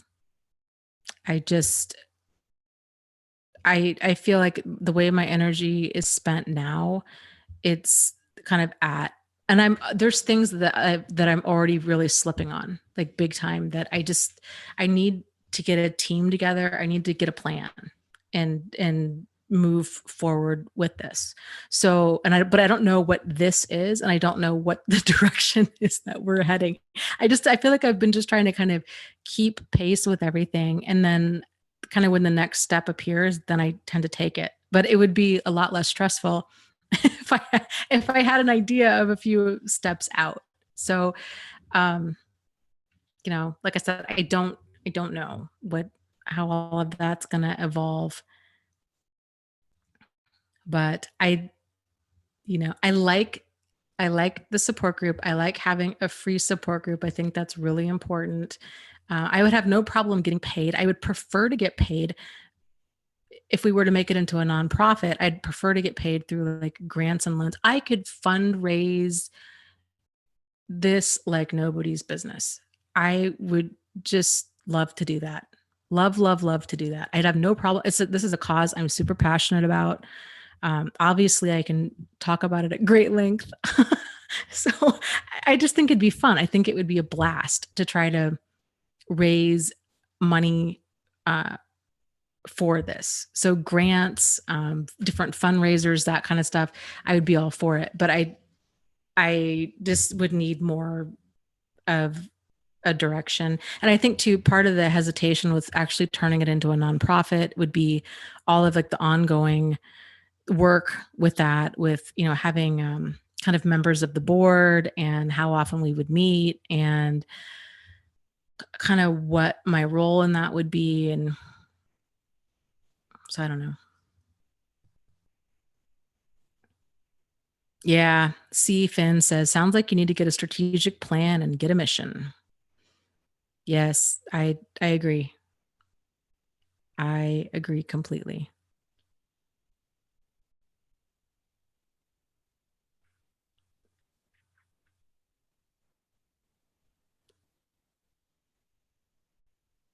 And and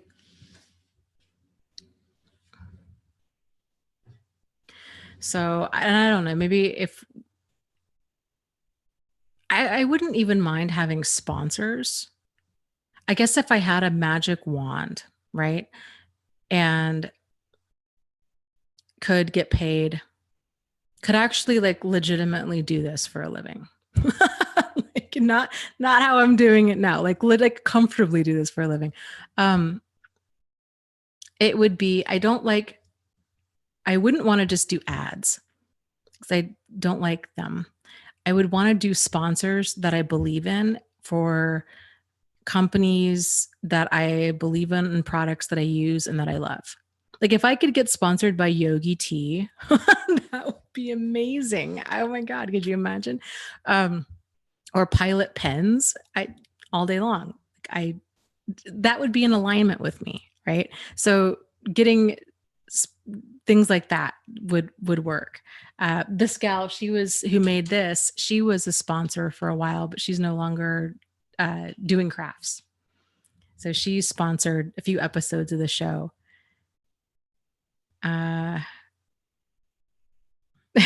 New Chris says, wouldn't you want to get paid in tea? I would completely be fine with getting paid in trucks of tea.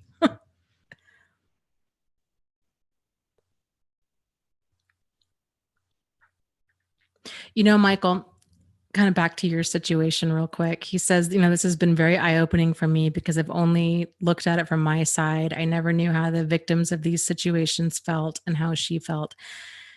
If you are sincere with your desire to kind of examine more of your stuff and to see how deep it goes, and I will tell you, it's an interesting journey. I think for everybody that starts learning about all of this, there's a book, if you're into reading, there's a book that you might really enjoy, and it's called, maybe not enjoy, but find very insightful. It's called The Verbally Abusive Relationship by Patricia Evans. It's very eye-opening. And if you grew up in a home where a lot of this stuff was going on, like a lot of like the demeaning, debasing, diminishing, kind of grinding down of another person, she really covers it very well and spells out exactly like these types of behaviors. So that is just a really fantastic book. So I would start there and kind of examining stuff. And like I said, you're going to see stuff in yourself. You're probably going to see stuff within your father and your parents, and possibly in her, possibly in other people that you've dated. And because I think a lot of people tend to have a wide variety of ineffective and unhealthy communication, but if you sincerely want to do different, then I believe a person can. It's just that awareness that they want to do something different is something that a lot of narcissists and like abusive people don't have. So kind of something to check out.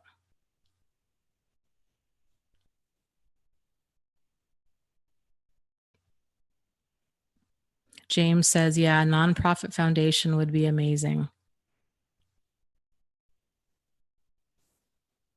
Yeah, I agree. I think it would be cool. And it would be cool to have something that is going kind of that's not dependent upon me. Right. So like back to the AA example, like they do a lot of things. I have issues with AA and certain kind of core beliefs that they have, but as a whole, that program works. And so I'd really like to kind of examine and take from it the pieces that really do work, and then just why reinvent the wheel, and then just kind of go with that. So yeah, kind of need to do some soul searching there. My passion and interest is in more of like the education part of it all. And I would enjoy creating a bunch of material for people that can be, like I said, I really believe the power is in the group. So I would love to create a series of material that could be used for discussion, or that could be taught in schools, or that could kind of just kind of get more out there. So I don't know. I'm open to ideas. Let me know. Thank you. Oh gosh, my timer. Thank you, Wonder, says Dana and volunteers. I know it's not much, but I am so grateful for the healing you are helping me achieve. Let us know how we can best support your team and be with you 100%. Awesome. Thank you. And thank you so much for the live stream donation. I appreciate it. Yeah, I just need to get clarity. Hopefully I'll figure that out.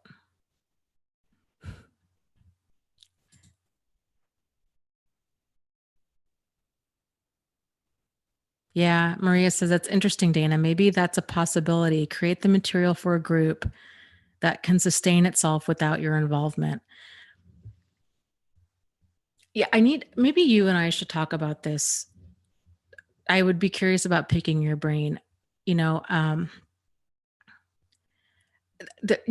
my other thing is it's like, what, God forbid, but like what if I got hit by a bus? I don't want what I'm doing to stop. And I'm not even saying that like I'm doing like, I have it all figured out, but the kind of momentum that I have, I don't want that to come to a screeching halt. I would want, we've got this, I technically have 3 different groups right now, and one of which is really massive. And so I don't want that to fall apart. So I really kind of want to get into place, some policies and procedures. So again, like the AA thing, like the groups are self-sustaining, they can kind of run themselves. There's kind of just this framework for what works as far as groups, and that it's about, it's the focus is on, it's not on personalities. It's on, there's a goal. So like with AA, the focus is on sobriety. It's not on personality, kind of a thing. Cause it's going to, it's the general public. It's going to be a wide mix of people. So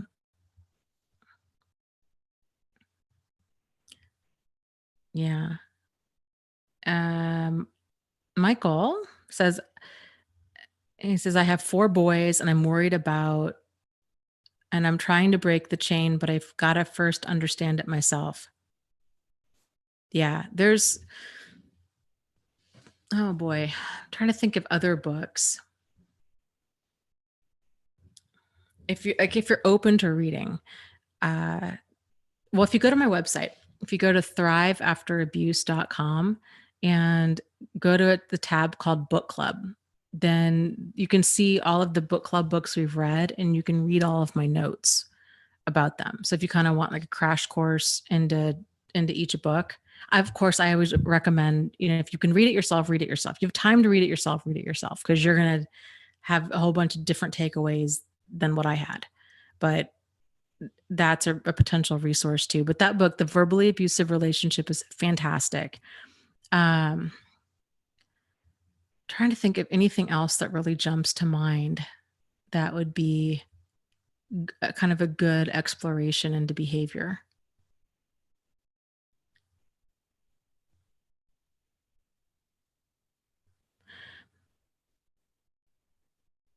I mean, I guess I'm probably biased, but my second book, like I really like that book, The Out of the Fog, where it's comparing and contrast. I think we're doing book club on that like next month.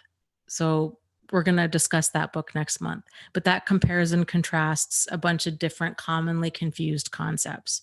So I feel like that book is really good reading for a lot of people, because a lot of people get caught up in that. And all it takes is kind of one like faulty belief or one unhealthy belief, maybe that's a better way of putting it, to really kind of screw up somebody's life, basically. And that book really sorts it out, kind of the difference between like commitment and codependency, a person being friendly and a person who's actually a friend, a parent versus a predator. And it goes on, sincerity versus intensity. There's a lot of these types of concepts. So that might be an interesting read for you as well. But like I said, I will tell you, a lot of people come, they email me, they come to this chat, they come into the support group, and one of their first things is they're like, I'm afraid I'm a narcissist. And like, I saw your red flag videos. I saw a lot of behaviors within myself. I'm really embarrassed. What's wrong with me? And I don't like, I'm scared. I'm just scared. I'm scared I'm a narcissist. And that's very, very common. So there's a term too out there called fleas. Sort of like you lie down with a dog, you get fleas. When a person's around a bunch of dysfunction for a really long time, they pick up a bunch of problematic behavior we call them fleas. And it's kind of their, it's your way, it's a person's way of coping in that really unhealthy environment. So like we were talking about before, if you're with a person who has a really aggressive personality, then being assertive is not, it's not only welcomed or allowed, it's not safe. And so then everybody else has to come up with a different way to kind of navigate that relationship with that person. So they might become passive aggressive, or they might also become aggressive. And and then it takes them a while. Oftentimes their life just isn't working. And then they kind of get to this place where they're like, I need to do something different, but I don't know what. Or it's a relationship explodes and they don't know, you know, where they went wrong or kind of what's going on. And then it brings them to this point to where you are, like this point of awareness of, okay, like I really want to have a healthy, meaningful relationship with, with my children or with this woman or with another woman or with friends or whatever it might be. So, yes. And Nikki very well said. She says, yes, I thought I was a narcissist in every disorder I read. The difference is that we want answers so we can better ourselves, and narcissists and toxic people do not. Yeah. I mean, it really boils down to, is there a sincere desire to change? And because, you know, most people grow up in a dysfunctional household. The vast majority do. And frankly, those that grow up in a really healthy household, even then, I would say that's kind of almost kind of by accident. Like they might be healthy, but they're probably not having open conversations about deal breakers and boundaries. And do you see them like they're not really, it's not really laid out like how to have your life work. Most people just don't talk about stuff like this. And so it's easy for a person to just, kind of get off track and get tangled up in the bushes. So, um, yeah, once we're kind of aware of what we need to change, then we can work towards changing it. And it is that sincere desire because, like you said, toxic people and narcissists, to them, it's this state of kind of really, I mean, gross, this profound level of emotional immaturity. Like you're dealing with a 3-year-old in an adult body. It's like they deny, they blame shift, they deflect, they lie, it's just there's a million miles away from being accountable or responsible about their behavior. And, you can't force another person to change. It doesn't work like that. Yeah, Gigi says dysfunction begets dysfunction unless you make a conscious decision to seek health. Yes. Yep. Yeah. People are talking about being misdiagnosed. Nikki says I was diagnosed with Asperger's and was told not to tell people I don't have Asperger's. It's CPTSD. Gigi says I was diagnosed with bipolar. Nope, it's CPTSD from an abusive alcoholic father childhood. Yep. So I think that's very, very, I think there's a lot of trauma that goes misdiagnosed, and that's tragic. And that would be another thing that I would really like to do as far as kind of creating different materials is focusing on teaching resilience, because life is full of pain, and we don't teach children that. We teach the opposite, right? The good guy always wins. Stories, everybody lives happily ever after. We don't talk about really major stuff until, and not even like, and then something major happens, and then everybody just kind of holds their breath. And then once somebody doesn't respond well, oftentimes that person's then screaming out in emotional pain for months or years until they finally get into therapy, and then it's dealt with, or they develop a drinking problem or a drug problem. So it's like the stuff just not dealt with. To me, the stuff, so much of it could be just preparing people ahead of time of, these things are going to happen. Like, let's just think of some how ways that you could, how could you handle this? Instead of waiting to see how they handle, like waiting for somebody to, not handle it. And then I don't know, it's just, we do things so backwards, like kind of teaching healthy coping methods before a person really needs them. So like when they're pretty young, teaching all that stuff and teaching kids to get in tune with, uh, how to be assertive, and just, you know, owning their thoughts and their feelings and their wants and their needs and their own body, and just, like just all of that.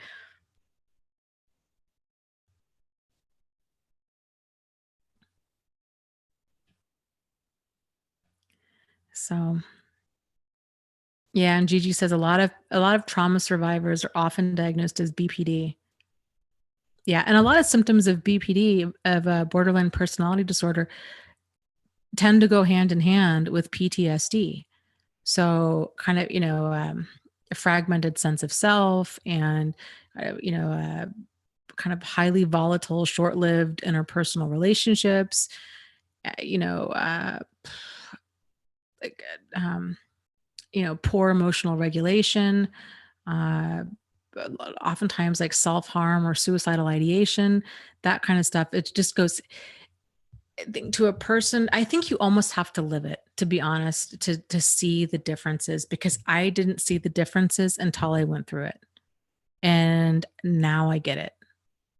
So like, yeah. Yeah. So there's a lot of stuff. Let's do one more question, then we'll kind of do a quick uh, kind of grounding thing, and then we'll call it a night. Um,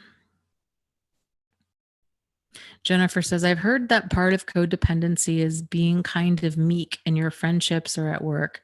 Like, I never initiate anything, and I think people think they can run over me because of that. How do I change that? Okay, so here's the thing. We all kind of have our own personalities. Some people are more introverted, some are more extroverted. Uh, Here's an example. So I used to wonder something very similar along the same lines. I smile a lot, and I always have. There's probably a lot of reasons behind that, but I smile a lot. And it used to really stress me out when I began first kind of discovering all this, because I thought, oh no, I feel like maybe my body language is too open, and maybe that's part of why I'm attracting all of these kind of creeper guys, is because I'm sending off the vibe that I'm warm and inviting and friendly. And I really struggled with that for a long time, because I thought, I don't know how to kind of be anything different. Like, it's kind of who I am at this point in the game, right? So like, I don't know. So it was very difficult for me to try to be anything other than that.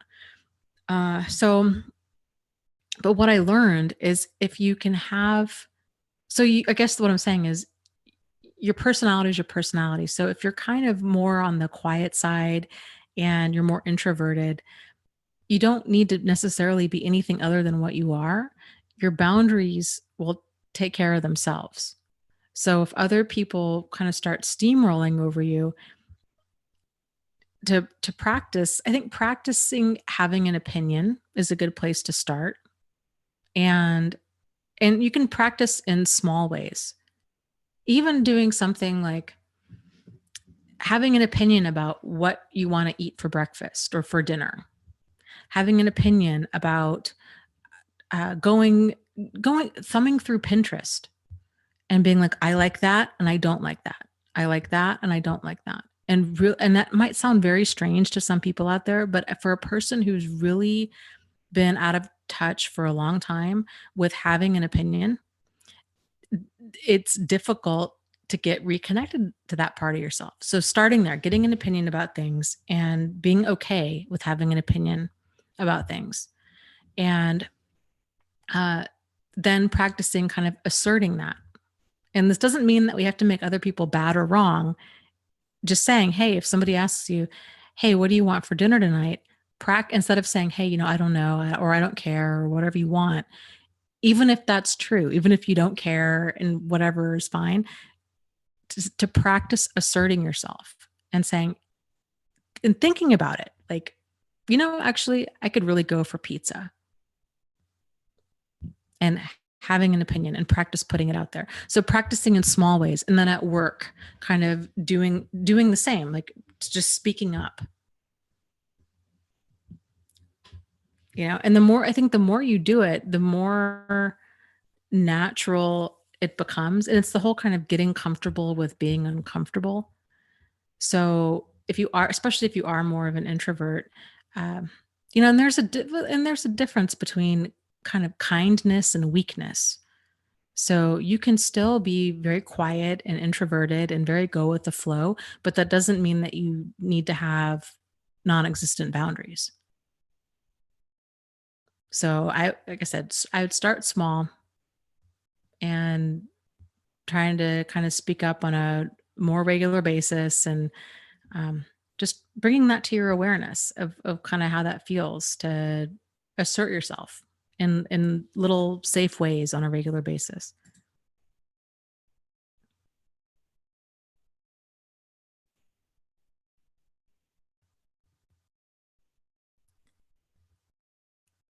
Yeah, that's another thing, Jennifer. I've been thinking that would be, or Maria, or both of you, that I've thought would be really cool would be to do like some different workshops where we could actually practice these skills. I think that would be really helpful for people. So, so Jennifer, what was she saying? She says, yes, I'm so bad at saying no. And that's something my boyfriend is trying to work on with me. Not that it's his job, but he knows I'm in therapy and he wants to help. And Jennifer, another thought would be to ask your therapist if you guys could role play some of this stuff. So you could have her be you and you be somebody that's pushy, that's trying to push your boundaries.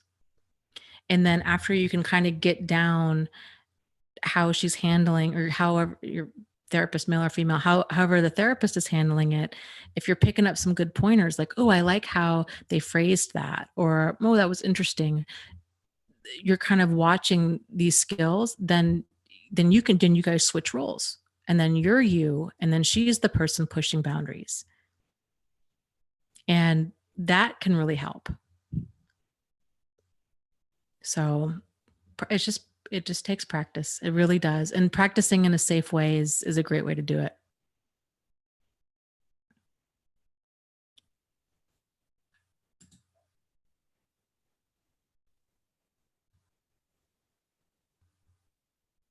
And, in tuning in, really paying attention to saying yes when you mean yes, and learning to say no when you mean no.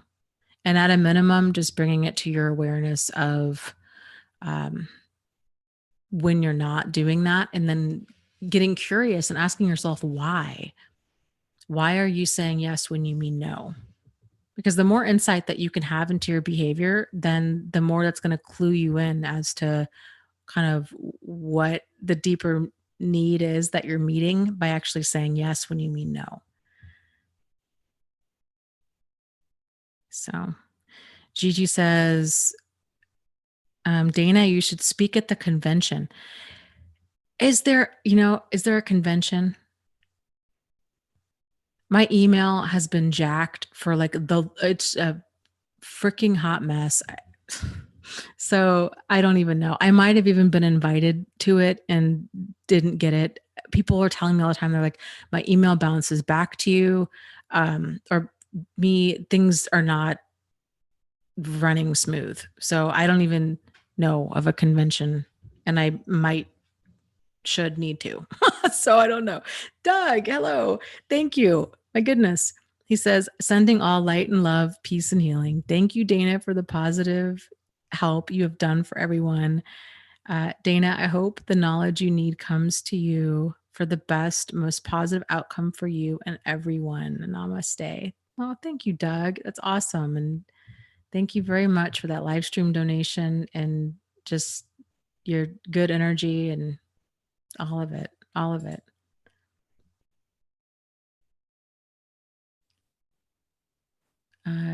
Gigi says, yes, there's a convention in New York City. Who is hosting it? Andrew. Huh.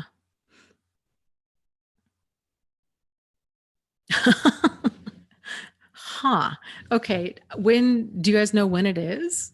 I could contact Andrew and see if he's open to having other presenters. And if so, like the plan. I've never been to New York City. That's one of the few places in the US I've not been.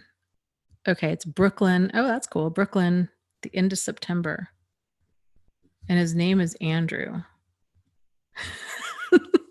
Wait, does he have a website? I don't know what my plan is. I'm just going to scour the internet for a guy named Andrew. And a convention. His channel is called Truth Hurts. Okay. That helps. That narrows down my search quite a bit. So, okay. Yeah, I'll dig into that and see.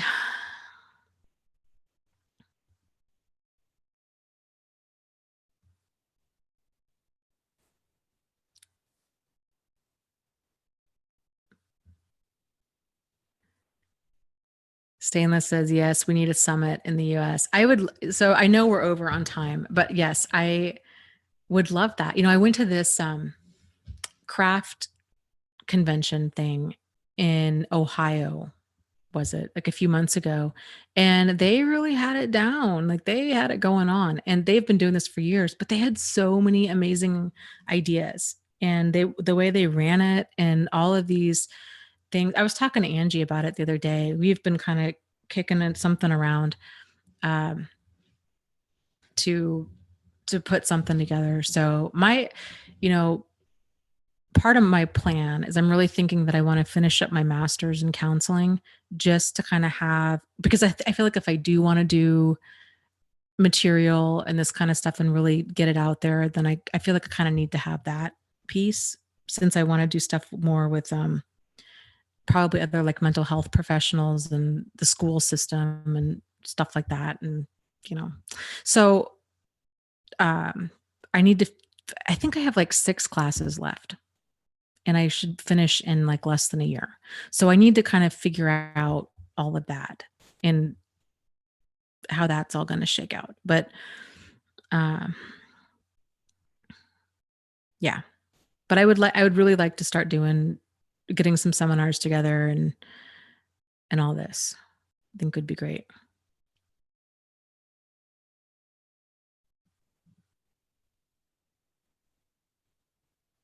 Ileana says, certified as an expert.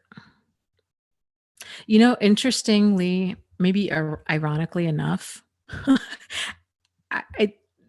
one of the big reasons I want to finish my master's would be to then um, talk about how much I learned without a master's. And just say, it's because honestly, degrees, stuff like that, it's a data point. It's not an end all be all. There's no, now you have a degree, now you absolutely know what you're doing. There's a lot of people out there that have advanced degrees that just, you know, don't know their head from a hole in the ground. But it would give me that credibility that I would kind of be able to fly under the radar and just say, you know what, I think as the mental health community, there's a lot of reform that really needs to happen and a lot of education that needs to happen. And I think it would also help other people, that like other survivors, to just kind of realize like, you guys have a lot of power, So I don't know. Lots of things.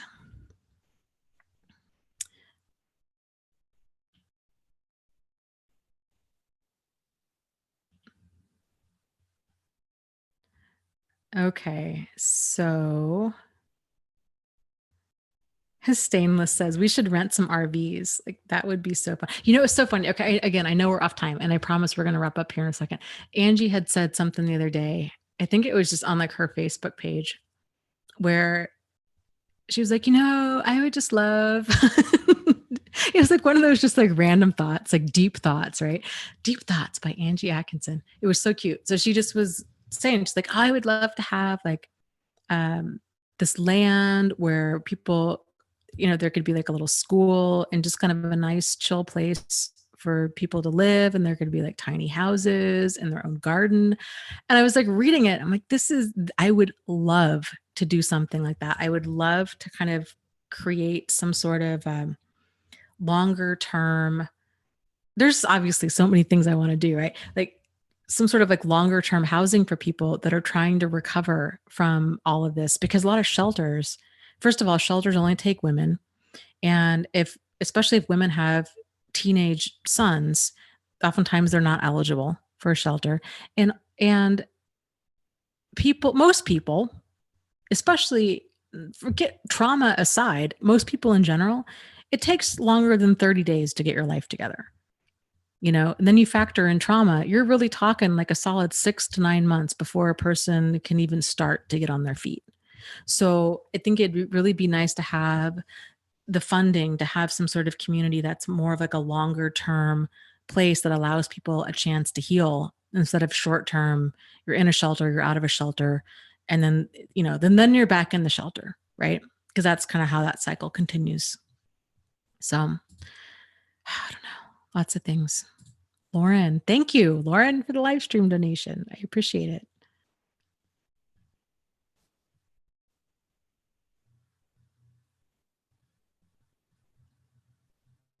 And a lot of shelters are full.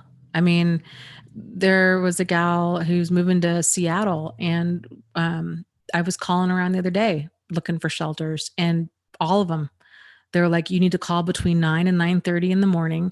And, our availability depends on every single day. It's different. And they were super short term. Some of them were very specific criteria. Some of them only took women. Most of them only take women. Some of them only took women that were pregnant. Some only took women that were struggling with addiction. Some only took women that had young children. It was just like all of this criteria. I'm like, oh my God. I mean, it's bad enough you're trying to fix your life, and then, it's frustrating. I just feel like it doesn't need to be that way.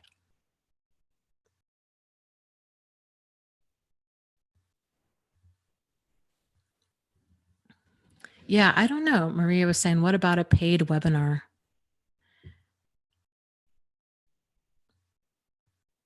Yeah, I don't know. We could think we'll have to have a brainstorming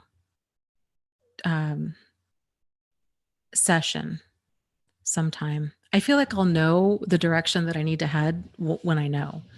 And right now I have all these different ideas floating around in my head. And, the only clarity that I have right now, this next step is maybe about 5 or 6 different books that I feel like need to come out. So once I get those out of my system, and I don't think that'll take that long. So then the next step I think will appear.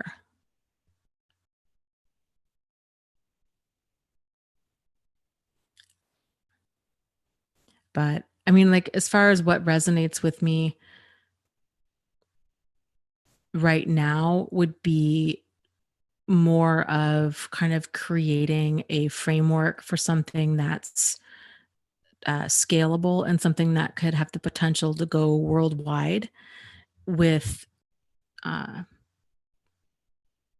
that would be free to people with very low cost resources, very much like AA. And it would be cool if that could expand into having, different types of communities where people could rebuild their lives, or some sort of, even some sort of type of like trauma, you know, center that people could, I don't know if I said vacation, but like, what would be a better word for that? I don't even know. Just like a retreat type place.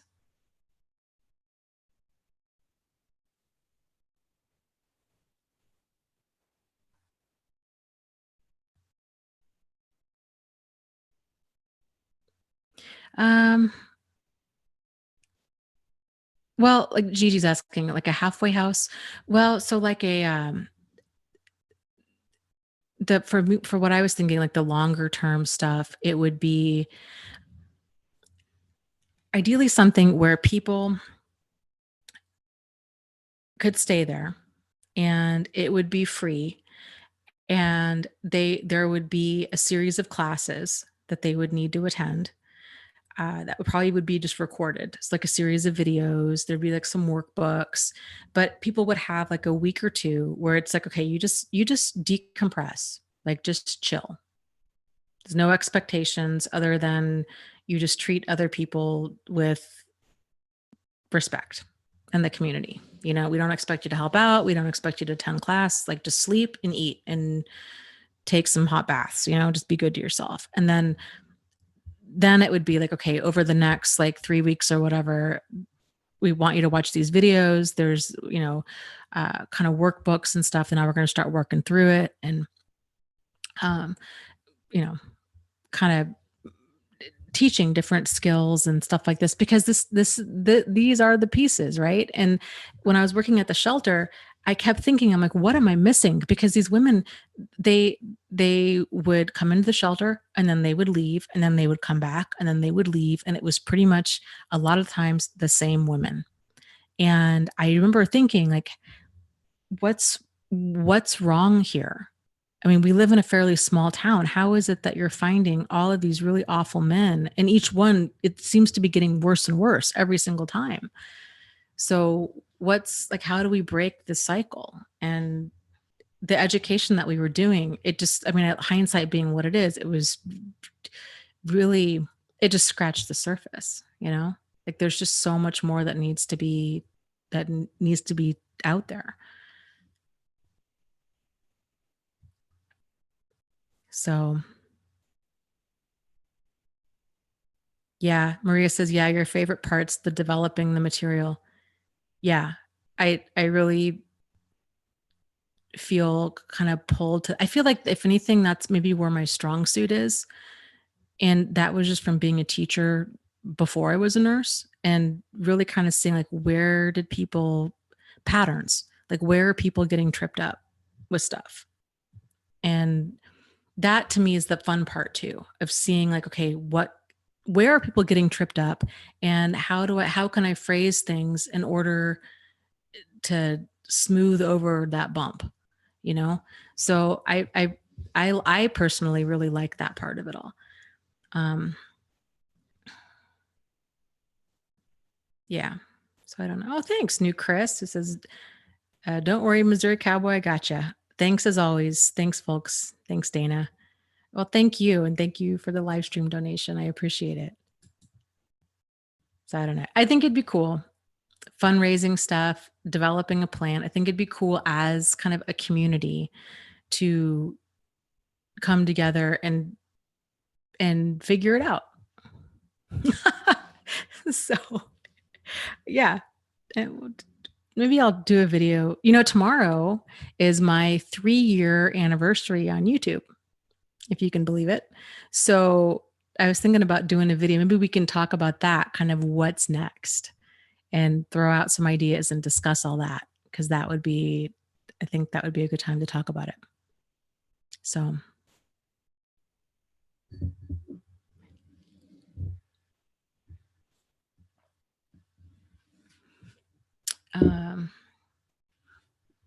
okay. So, yeah, Maria says, I wonder if a practice seminar with you and Angie where you focus on material would help clarify your path. Yeah, I think it would help. I think if I did a video in the near future where we just talk about it, hearing from you guys, I think has helped more than anything else, because people, they will tell you. People are very honest on YouTube, and I appreciate that. I really do. So I have learned a ton about my strengths and weaknesses, and about what I need to work on, and uh, what people want and what people need. So that's incredibly helpful. So I think kind of just throwing it out to the community. And the cool thing is we have such a huge community that I feel like once I do have clarity, if I put it out into the universe and I'm like, okay, this is what I want to do, I really think the odds are of us having like the right people in the community that could have the connections and have ideas. Those people are probably already there. They um all we have to do is ask, so it's just a matter of getting that clarity in the direction. So, okay. So with that said, okay, let's for real. Let's call it a night. Take a moment. We'll just do kind of a quick grounding thing, and get comfortable, whatever that might be. If you're laying down, or if you're sitting down, just get comfortable. Relax your body. Start to turn your attention inward.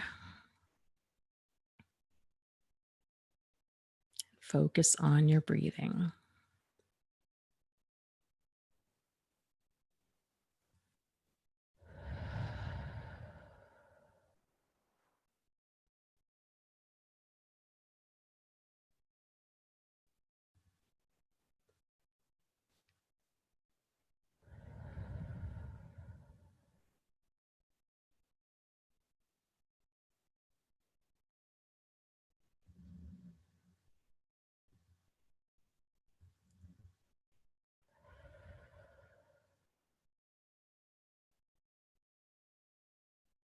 With each breath in, allowing it to go deeper and deeper down into the bottoms of your lungs.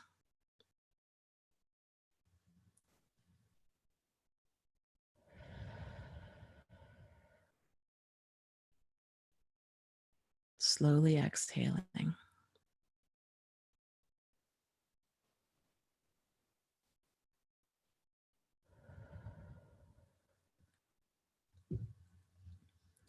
Now bringing your awareness to the top of your head,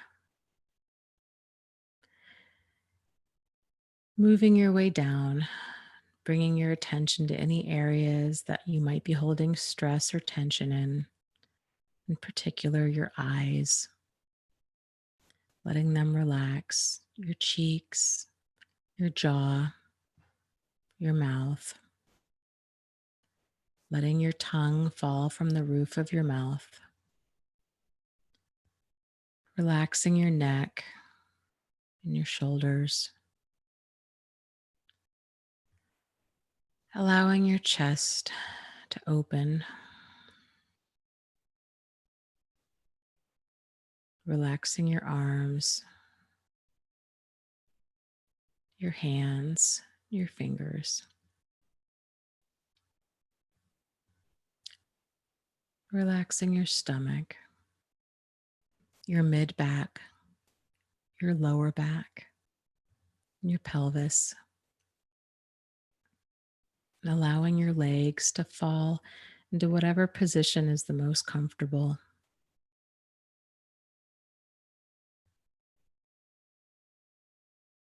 Relaxing the top of your legs, your knees, your calves, and your feet. Feeling your body growing heavier with each passing breath. Feeling the tension drain from your body.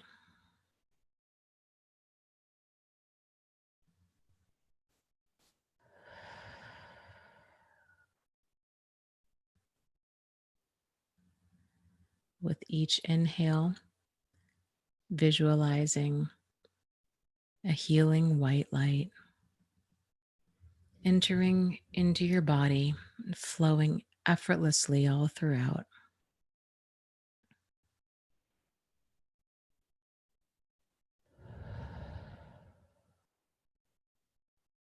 With each exhale, visualize yourself exhaling any type of residual tension, stress, negativity, pain that you might be holding on to. You may want to visualize it as a different shade of gray. Perhaps the darker the shade, kind of the deeper the feeling associated with it. So you're breathing in that clean, clear white light and exhaling any residual gunk in your system. Much like the exhaust of a car, as you're blowing out all of that gray kind of internal smog.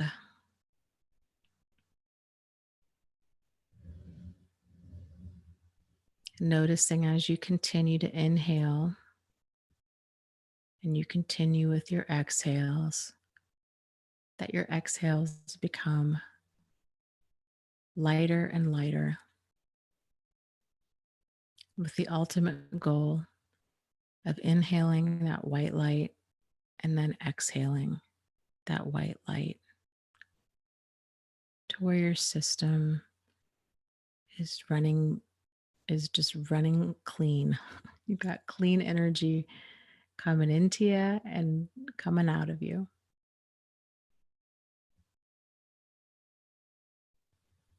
So let's take 5 more breaths until you can get as close as you can to white light in and white light out.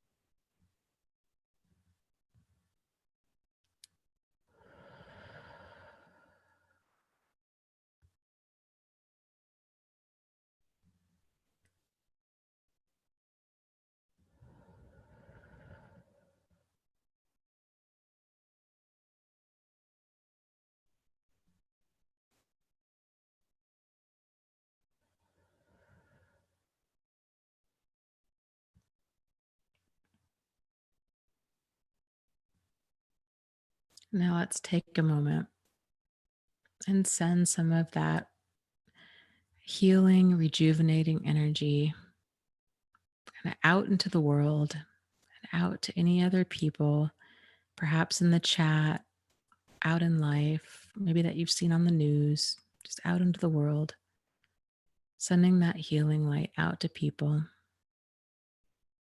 sending your light and love.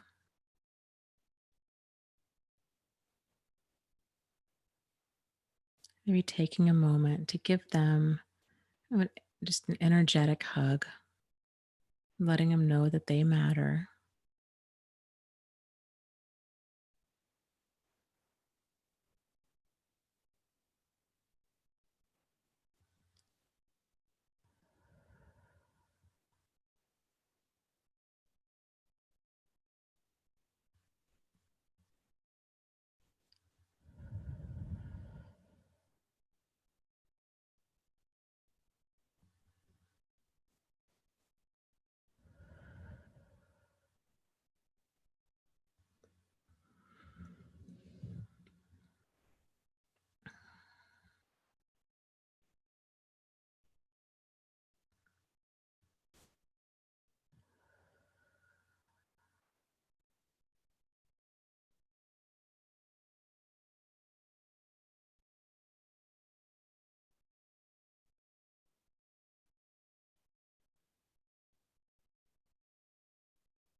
And when you're ready, come on back to yourself, giving yourself a big, energetic hug, letting yourself know that you matter, that there is a lot that's right about you.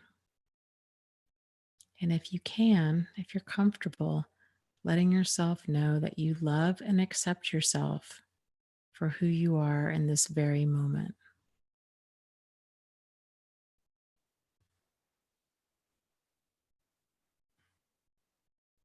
And when you're ready, go ahead and open your eyes.